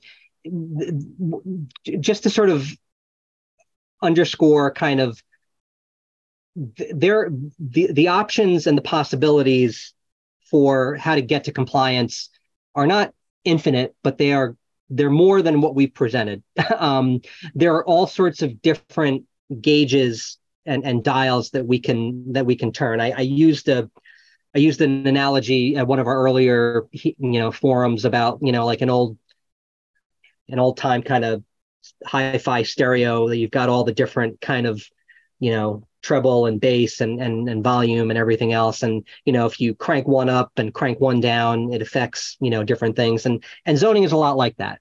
When you've got the constraints of the statute and the guidelines, there's other things you can work with to make things fit. So what I'll say is this, that the 5,000 square foot minimum lot size and the other zoning parameters that we put in are what get us to the outcome of, meeting the unit capacity, meeting the overall density, meeting the district size within that district. So there's definitely a universe of possibilities where you crank up that minimum lot size to 7,500 square feet. Now, if you remember that map, that will sort of take a number of parcels out of consideration for our unit capacity figure. But will potentially the dial on some of those larger parcels gets turned in a different direction. So I think a lot is going to depend on, and this is a conversation that's ongoing at the planning board. I think we've got planning board members here tonight. They watch these things. They obviously have it as a standing item on their agenda. So this is we're constantly talking about how do we refine these concepts, based on feedback that we've gotten. So, if you do crank up that minimum lot size, you've got to make adjustments elsewhere. But I think you're absolutely right that, there's definitely something to consider from an equity perspective on, where does the rezoning happen versus where it doesn't happen. And then are there ways to kind of make it more fair for everybody. But the thing I will say, and I don't want to get into it, so we won't get into it because we'll just move on. But you can absolutely put a 3-unit building on a 5,000 square foot lot. I used to live in one, and it may not have a huge backyard with an ice rink in the back, but I lived in a big house with 4 parking lots in the back on a 5,100 square foot parcel. It was fine. May not be something that currently exists in the town of Milton, but it's possible. But your all of your points are definitely well taken. That increasing that minimum lot size has kind of downstream effects on other types of development. And I think really what's going to drive the transit area conversation is the interaction of the other larger parcels with our kind of overall metrics. And so, where I see this going, and happy to be corrected or redirected by your elected officials, is really refining those larger parcels to where they're acceptable. And I think Brush Hill Road, addressing that is going to be a big one. And then what are the downstream effects of those adjustments on our metrics? And then what else do we need to do? And so, we're going to continue to work on this. I've kind of tried to put some food for thought before folks, and you all may have additional questions and comments, but we're going to move on to the Q&A. The Tim, if you could just talk to, I think, East Milton Square. Oh, yeah. East Milton Square. So East Milton Square is, we talked about this very early on. Before MBTA Communities was a thing. We had been doing planning work in East Milton, the planning board had been spearheading that, and it was the position of the planning board that we are kind of pretty far down a path in East Milton that other towns had made a decision to kind of piggyback on pre-existing zoning processes. We decided to go in a different direction. And so East Milton is going to have its own kind of conversation. Not to say that the possibility of it contributing in an MBTA communities fashion is totally closed, but that's not the kind of explicit direction we're going in. We're kind of just going to get started on the actual zoning drafting process in August. And we'll kind of just see where that goes. Anonymous attendee asks, what are the consequences of not complying? So there are consequences that are in the statute that are known and defined, and it's ineligibility for those 3 grant programs. MassWorks is a infrastructure grant program. It's 12 or 13 years old. It's the state's kind of main infrastructure grant program. Tens of millions of dollars a year go to towns for infrastructure projects that support economic development. Town of Milton has not been a really strong player in the MassWorks game. We've gotten $1 million worth of MassWorks grants very early on in the history of the program.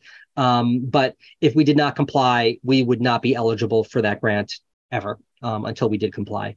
Housing Choice is a grant program that rewards towns that achieve certain housing production targets. Town of Milton has not been a great housing producer, and so has never been eligible for Housing Choice. So that one's kind of a wash. And then the Local Capital Projects Fund is actually a grant fund that comes out of casino revenue. And it's kind of very vaguely defined in statute, but what the legislature has been doing for the past decade or so is using that money to help fund local housing authorities.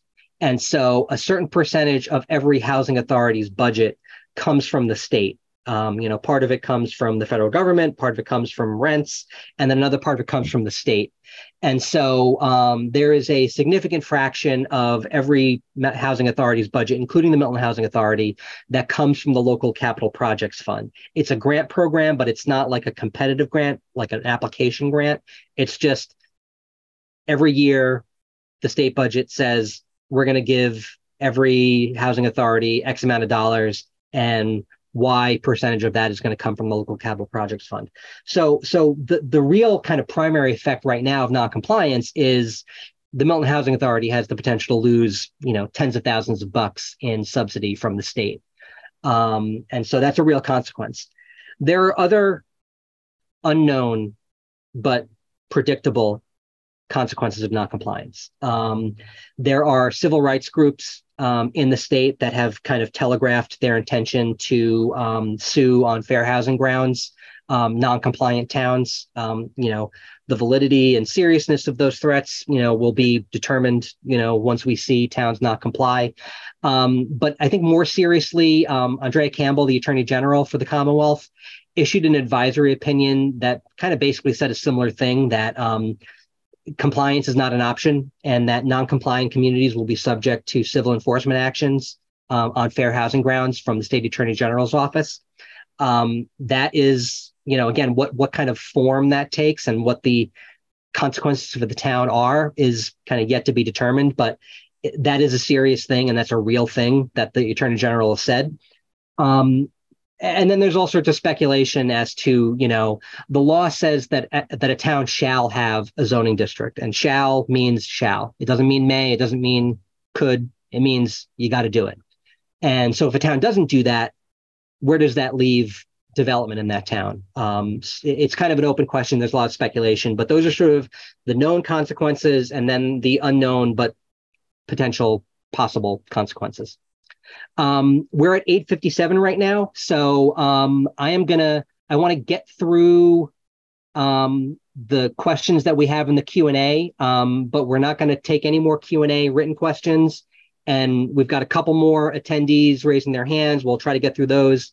I don't want to be here all night, but I do want to get through people's questions. So we're going to try and run through them. We've got in the Q&A, in your opinion, share with us your views on Milton not meeting its affordable housing of 10% and the amount of 40Bs we have seen in the past few years. Should we have complied? Did our ignoring the state law cause Milton more harm? Should we have complied with the law? Of course we should have. It's been, 50 plus years that 40B has been on the books. We've not managed to get much above 5% on our subsidized housing inventory. But the town has been subject to the consequences of 40B. They've only really manifested themselves in a big way in the most recent years. But we've always been open and subjected to 40B projects. One thing that I'll say about would it have done, did our ignoring state law cause Milton more harm? Yes, obviously. We need affordable housing. We need multifamily housing. We need housing at every price point, of every scale, of every tenure. The housing crisis in Milton mirrors the housing crisis in the Commonwealth. And if we had had a significant number of 40B developments over the course of the past 60 years, we'd be in a better position to house our people. Infamously, seniors in town, and we get at least one a week calling up our office, don't want to live in their big, huge house anymore, want to stay in the community, can't because there's nowhere for them to downsize. It's a tale as old as time in Milton, in towns like Milton across the Commonwealth. One thing especially specific to MBTA communities is we have some multifamily housing in town, but not a ton. And what we're trying to do with our rezoning is kind of take advantage of and kind of, get credit for the existing multifamily housing that we have. And we do that by creating new zoning under existing multifamily housing. So when we zone for 100 units at 88 Wharf Street, we're probably not going to see a redevelopment of 88 Wharf Street. So we've got the 78 units that are there. All the benefits and impacts of that project are baked into town. We're living with them. It's a great part of our community. And then we're also getting credit for 100 units of zoning under this law. If we had more multifamily housing in town than existed today, we would have more opportunity to do that instead of zoning for new multifamily housing. So in that way, very specifically, it would have been a good idea to have more multifamily housing. But again, housing plan after housing plan in the town of Milton for decades has said we need to develop more multifamily housing. We're in a crisis. And really, that's why this law was passed, because the legislature said we've got to do something about this. We've got Deborah Felton in the attendees with their hand raised. Good evening. Deborah Felton, Precinct 2 Town Meeting Member, Willoughby Road. Thank you both. This is very technical, trying to understand and follow it. I have a few comments. I want to urge the planning board to support this. There is no way that we cannot support this law that has come down from the governor and the legislature. It's embarrassing if we don't. And even the fact that the planning board is spending time talking about this is, I just don't understand it. We've had so many lost opportunities in Milton. We had the opportunity to get the state lot on Granite Street and build something there, but it was a hue and cry from that neighborhood across the 4-lane highway that put a stop to that. The fact that we took that Pulte Homes built on the Governor Stoughton property when we could have used that property for multi-housing. So there have been lots of opportunities to develop things. And if we do not support this law and are in compliance, there could be other state opportunities that would be withheld from Milton. For example, the school building authority. We may not be able to get any funds. There could be other penalties. And I just want to, will the warrant committee also be opining on this before town meeting? Because zoning articles are very technical, and I don't see where this should be in front of the warrant committee. It's difficult enough to understand it ourselves. Many people who live in Milton work in housing and are attorneys. And I just think that it doesn't belong in front of the warrant committee. One other thing I want to say, as the retired executive director of Fuller Village does have 25% of affordable housing for seniors. And people should know that so that seniors can downsize. And, we advertise, we have a website, we reach out to people. So when people say older people that they can't downsize and there's no place to go, I just want to remind people that there is something for everyone at Fuller Village. Thank you. Thank you, Deborah, and congratulations on your recent retirement. Just superstar in the town of Milton. So thank you for that, and thank you for your service to the town.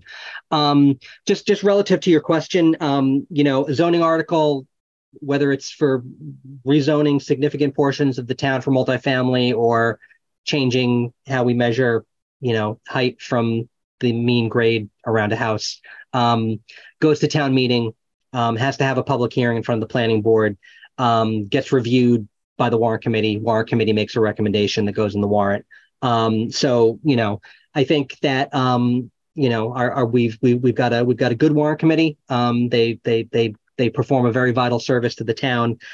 This is going to go through the special town meeting process, the same as any other special town meeting article. So that'll be that. And thank you for your comments. We've got a handful of other questions. I'm going to go through a few Q&A questions, and then Eric, I see your hand. I just want to rattle off a couple of these. Jeff Wilkinson asks, have you considered a sub-district including the northern end of Brush Hill Road, Smith Road, etc., the old Low Estate, large parcels through that corridor, relatively close to Mattapan and Fairmount stations? We haven't, and I'll tell you why. Between the requirement that we have to do something in the transit area, at least half of our district has to be in the transit area, and then the other half could potentially be anywhere. We want to make sure that we're getting the most bang for our buck in the transit area and then outside the transit area. And so even though that kind of area, Smith Road, Low Estate, really just at the sort of outskirts looking in of the half-mile radius of Fairmount Station, when it comes to an area that is close but not quite within the transit area, I think we wanted to look at other parts of town to kind of spread out those zoning kind of impacts, which is why you see us going down to Brush Hill Road, down to Randolph Ave, out to Granite Ave, doing something that's not in the transit area, but close, kind of still puts a lot of density and a lot of potential redevelopment in a concentrated area, again, without that, I'll call it an equity benefit of zoning for somewhere where, you're just not concentrating all that potential new development. So all of that being said, one thing that the planning board has mentioned that we're going to, as we kind of continue our testing, we're going to ask our technical assistance providers to look at is, do we look at the Bay State paper site off of Truman Parkway and figure out a way to create a sub-district there? That would be, it's a tricky proposition, but, it's possible. If we need to do it to kind of catch up on our numbers, we will look into that. The issue becomes once you're getting into sort of the exclusively kind of single family residential areas, you have to kind of have some parameters for why you make that decision. Because we could draw a 5-acre geography around any part of town and, call that a sub-district. So you want to have some kind of other thinking behind why you're doing that. So, so thank you for that. TEF or TEF will go with, he or she or they, whoever, has two comments. We'll just do them and then we'll get to Eric. I totally support this new zoning rule. Does your planning include the need for perhaps widening streets or adding streets? And then for larger units, have you considered adding a floor and requiring parking under a building rather than in a surface parking lot? So to answer the first one, one of the benefits of doing what we call infill development, which is rather than creating entirely new districts out of undeveloped land, which frankly there's barely any undeveloped land in Milton, and where it exists, we're not touching it. So we're doing what we call infill development, redevelopment, which is sort of building more densely in areas that are already served by infrastructure. And so when you talk about, whether we rezone Elliott Street or Granite Ave, the thinking becomes you create the zoning parameters that, you're already served by sewer, by water, by electricity, by roads. And then how do you kind of create new zoning that kind of maintains the, what is the capacity in these areas, for additional development, relative to sewer, to roadways, to traffic. I mean, one of the benefits of transit-oriented development is that the principle is you're putting in additional density, but the traffic impacts aren't as great because ostensibly people are using transit to get to work, to sort of do their errands, to, do whatever. Milton is not downtown Boston. I don't think you can reasonably expect people to not own a car, wherever they live in town of Milton, but you give people the opportunity to be a one-car household. And so you really limit those traffic impacts. Things like water and sewer. One interesting thing, I talked to the town engineer about this a while ago. She was telling me about, we're replacing the sewer main in this street. And I kind of joked around. I was like, oh, are you putting in bigger pipes so we can, put apartment buildings, wherever? We have fun at town hall. I'm not seriously talking about this. She said, no, but when you put in a new pipe, if you, and you see these horror stories all around, if you look at like some of these old pipes that are 100 years old, they're so caked in with whatever gunk that like your pipe is this big on the outside and this big on the inside. You put in a new pipe, even if it's the same diameter, you've actually dramatically increased your capacity. So, that's just a part of our regular kind of maintenance, schedule for things like that. So I think our thinking is we want to put development in areas where there is capacity existing in terms of infrastructure. And so the necessity of building new roads, I mean, some of these larger parcels, there may be an element of internal circulation kind of coming in off of Randolph Ave or Brush Hill Road or wherever. But, we're not anticipating dramatic new subdivision roads kind of going in. And then for larger units, have you considered adding a floor and requiring parking under a building rather than in a surface lot? There's two elements of this question. So first of all, the less surface parking you have, the more space you have for other more productive things. Parking is infamously the least productive land use there is. Your lawn is more productive than your parking lot. At the very least, it absorbs stormwater and maybe pollinators come and hang out there. The parking lot, it stores your car. And when your car is not there, it's not doing anything. So if you can tuck that parking away or have it just not exist in the first place, you've got the opportunity and the space for more productive land uses. So I think there's a way, especially for the bigger parcels, to create parameters for underground parking is probably not an option here in town. The cost of underground kind of subsurface parking is enormous and probably wouldn't recoup, the land cost, but you can do sort of first level parking, that isn't in surface lots, can be, screened in different ways. The trade-off, as the comment kind of mentions, is have you considered adding a floor and putting, this required parking? The trade-off is additional height. So if height is something that you're fine with, then we can do that. We can do parking garages, we can do first floor, tucked away parking, we can do whatever. If height is something, we don't want to go too far above 5 or 6 stories, then you sort of have to make those trade-offs. Like, all right, we're going to have to do surface parking, or we're going to have to sacrifice, ground floor retail uses. I think that's a kind of specific question as we get into the writing and the drafting of the zoning language. We'll start to gauge kind of what people's priorities are there, but it's definitely a well-taken point. And thank you for that question. Eric, we're going to give you a chance to talk. Thanks, Tim. Sounds like I'm last, so I'll try and be real quick. But really appreciative of your efforts and walking through all the wonkiness tonight, and really supportive of your efforts as well in compliance with this law.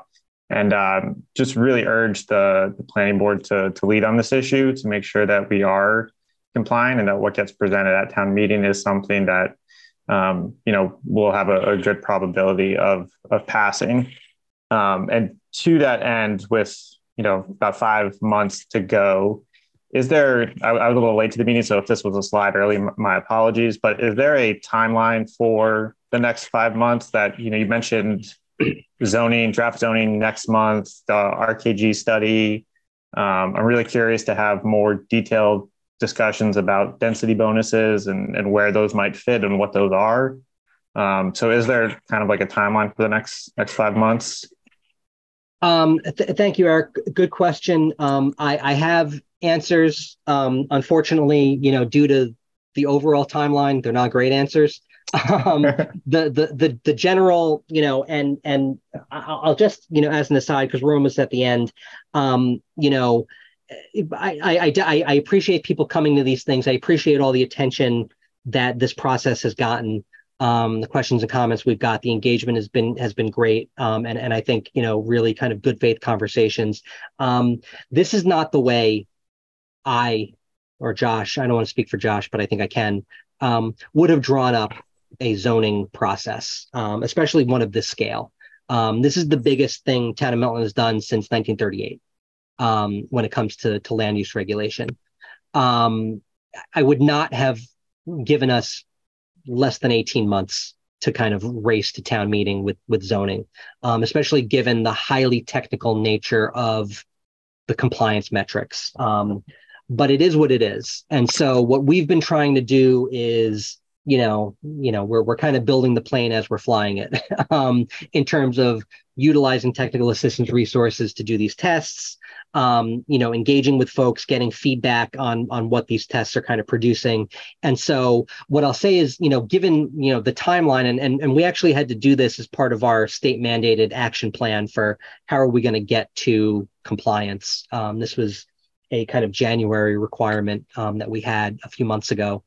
And, we set a timeline for what we anticipated our process would be. And what we kind of did there is we sort of assumed a December special town meeting. Our deadline is December 31.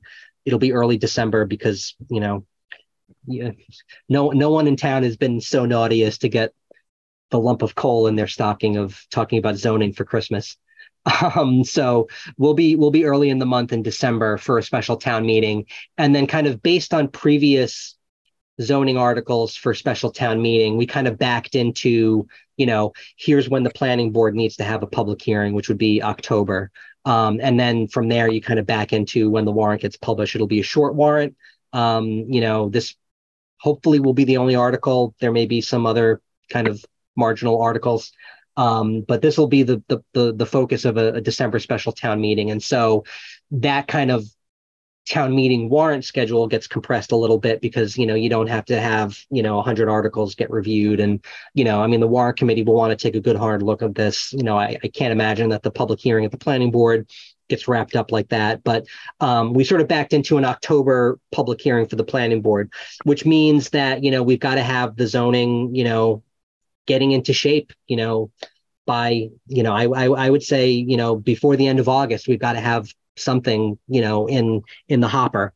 One benefit of and one reason why we've been doing what we've been doing and with these sort of monthly meetings and, bi-weekly planning board kind of updates and discussions, as soon as we get a piece of information, we try to disseminate it, is, give the maximum number of people the greatest opportunity to follow along with this process so that when a zoning article comes out, it's not, it's going to come out of the clear blue sky for some people just by, it happens every town meeting. I never heard about this. What's going on?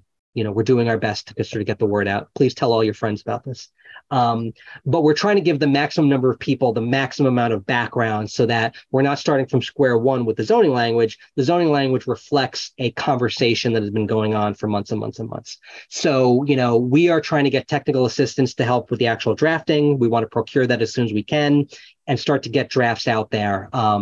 So I don't know the exact timeline for that, but we do want to have something firm for a public hearing in October.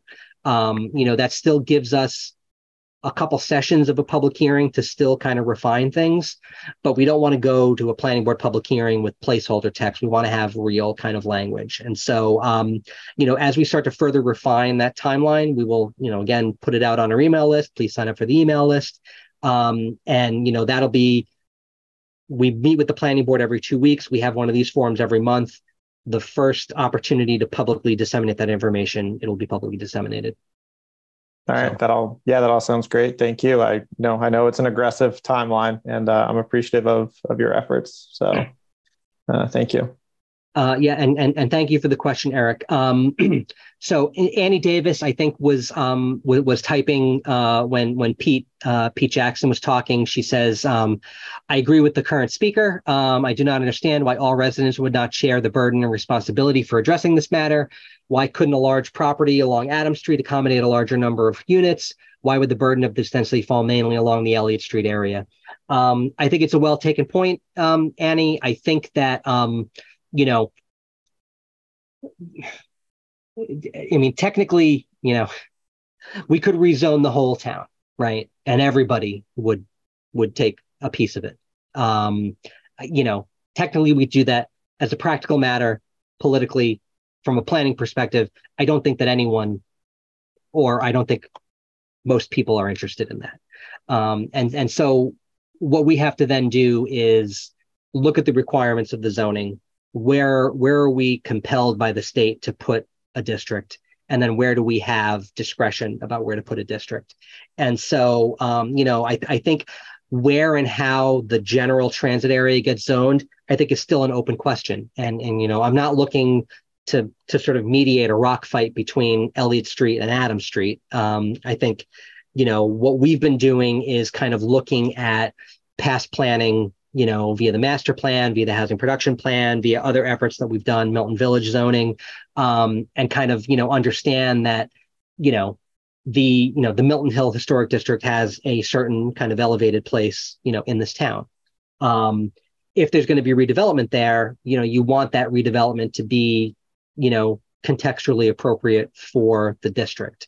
That's my assumption based on every conversation I've ever had, in a planning and zoning capacity with someone in the town of Milton. That being said, if folks are interested in more aggressive zoning over there, then I think that's part of the conversation. I think what we're trying to do is accommodate as many of our planning goals as we can. And, a big planning goal is maintaining the physical character of the town. And to sort of more aggressively zone some of those larger lots has the potential to more dramatically impact the physical character of the town.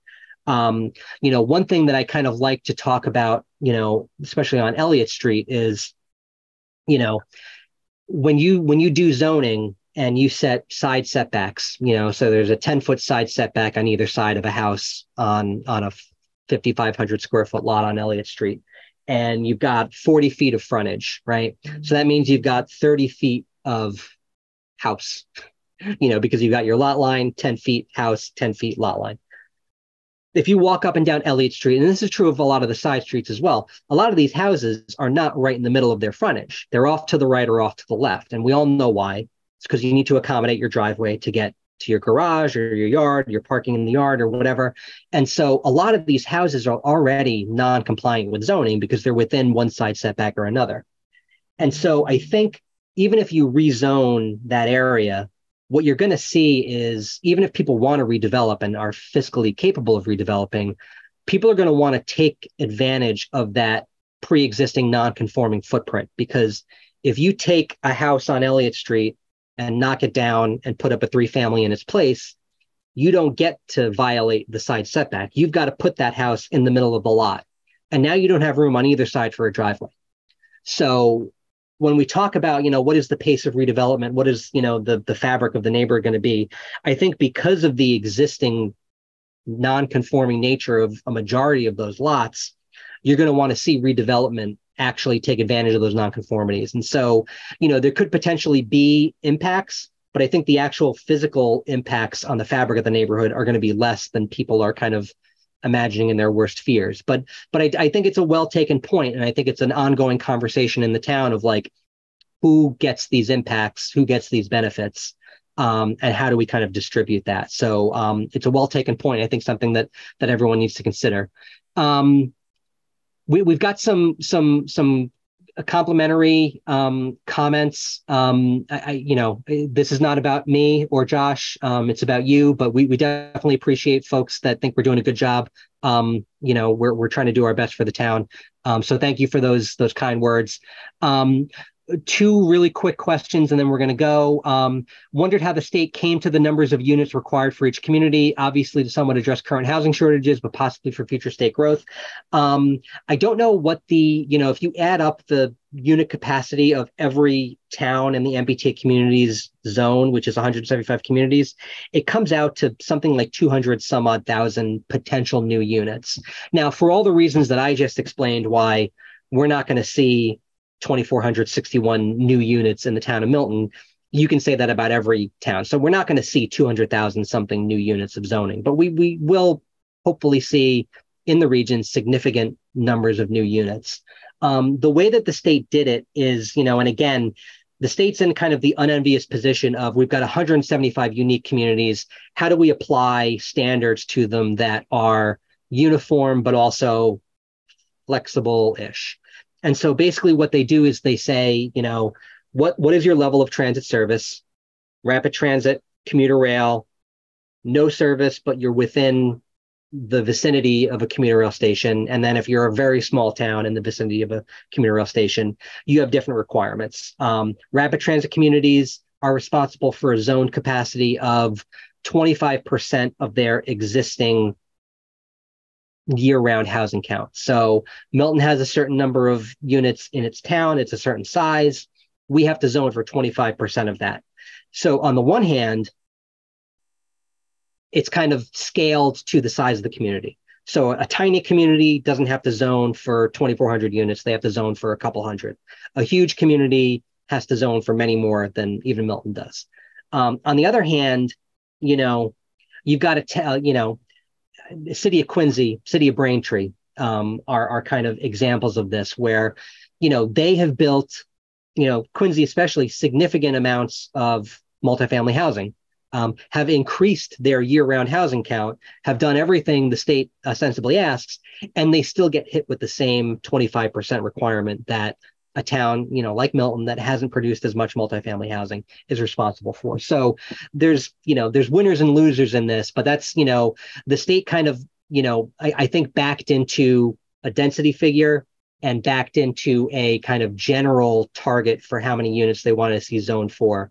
And then, that's where we got the requirements. And finally, at the December town meeting, will town meeting only be presented with zoning options to vote upon that comply with the law? I don't know exactly how to answer this, except to say that our goal as a department is to help the town come up with the best possible compliant zoning. And, utilizing the resources that have been given to us by the state in the form of technical assistance and grant funding, understanding the statute and the requirements of the guidelines, understanding that state law is state law, and my job is to be a rule follower. That's why you pay me. We are trying to put the town in the best position to write the best possible zoning, and whether the planning board advances that to town meeting as a planning board, whether the select board does it, in collaboration with the planning board or on its own, whether a group of citizens, here's the thing. If the planning board decides it doesn't want to do this and the select board decides it doesn't want to do this, there are still 10 people out there. They commented in the Q&A, you can count on your hands, that could bring a citizen's petition. And this is happening everywhere in every community, because this is where you can do this in a town meeting context. So the presumption has to be somebody somewhere is going to bring zoning to town meeting. And so what we are here for is to help the town write the best possible zoning, which complies, which is consistent with our planning goals, which is consistent with our economic development, preservation, open space, circulation goals, everything, really bringing all of our thinking to bear on the best way to do this stuff. And so I don't think it would make sense to bring a non-compliant option to town meeting. But I think, one thing that's always kind of in the back of our minds is, we need to do things that work for the town, and things that are going to pass town meeting and things that are going to be consistent with our planning goals. And so, we're always keeping an eye on the guidelines, what potential relief is available from those guidelines, how the state is treating those guidelines. Because I think, and I've said it in the past, even as it relates to timeline, if December comes around and the zoning's not there, we're racing to get zoning together. But if December comes around and the zoning's not good, I wouldn't want town meeting to pass bad zoning. I'd want to take the time to get it right. We are racing to get it right. So we're on track for December town meeting. It's going to be up to town meeting. So we're trying to put everyone in the best possible position. One quick question that came in, and I know we said we're going to end, but I do want to make sure I address this because I don't want there to be any misunderstanding. Appreciate the hard work. Did I hear you say that we in the transit zones with smaller lots are less important politically than those whose larger lots were excluded? No, not saying that. If that was the implication or the understanding that someone had, absolutely not. What I am saying is that there is a general, anytime we go out and do planning and talk to folks about development, talk to folks about, design, talk to folks about open space or transportation or infrastructure. If you look at the master plan, up and down the master plan, the physical character of the town is highly cherished by everybody. It's a thing that I think everyone agrees on. And so what I'm trying to get across is that there is a way to zone in the smaller lot areas along Elliott Street and the side streets that has a greater potential for protecting the physical character of that neighborhood. It could potentially increase the density, but result in the most limited amount of physical change. There is a pathway for that in the small lot areas. There is less of a pathway for that in the large lot areas. If we write zoning that gets to our overall density and our overall unit capacity numbers, it requires larger numbers of units on larger parcels. And so by virtue of being small parcels, the smaller parcels kind of get less density. And by virtue of being bigger, the bigger ones would get more units. And so that is something that may not be consistent with previous planning thought that we have encountered through all of our planning efforts, which is, if we zone for, 25 units on an acre and a half on Adams Street, that is going to necessitate the demolition of contributing, buildings to the historic district, which in my experience has not been something that the town has desired. That may be different now. That is a conversation that we will have during this process. So I think it has less to do with, folks are more politically powerful versus less politically powerful. I think what it means is we have heard time and again that preserving the physical character of the town is a paramount feature of our planning efforts. And it is much easier to preserve the physical fabric of the town in these small areas than in these sort of larger areas. And so, again, these are assumptions that we've made based on previous planning documents, based on previous zoning efforts in Milton Village and elsewhere. But these assumptions are up for debate and discussion. And, we've heard a number of comments today. We'll, I'm sure, continue to get them in future forum. But I don't want to say that one area is advantaged versus another. I'm saying that, achieving that principle is more feasible in certain parts of town than it is in others. And so if those are principles that we want to stick to, that affects our kind of zoning decision making. So we're a half an hour over time. I appreciate the folks that have kind of stuck around. Definitely continue to engage in this process. Email us, give us a call at the office. We will be back, whether in person or remote, depending on where we can get a venue, on August 14th. And again, have a great summer. Stay cool. We'll see you in a few weeks. Thanks a lot. We'll also be at the Milton Farmers Market on August 10th, that Thursday prior. We were there this past Thursday and had a lot of great interactions with folks. And I briefly wanted to also say tomorrow night we'll be hosting a public forum in Town Hall to talk about our ongoing microgrid and energy resilience project. So that's at 7 in the Blue Room. And hopefully we'll see some of you if you want to do a double header.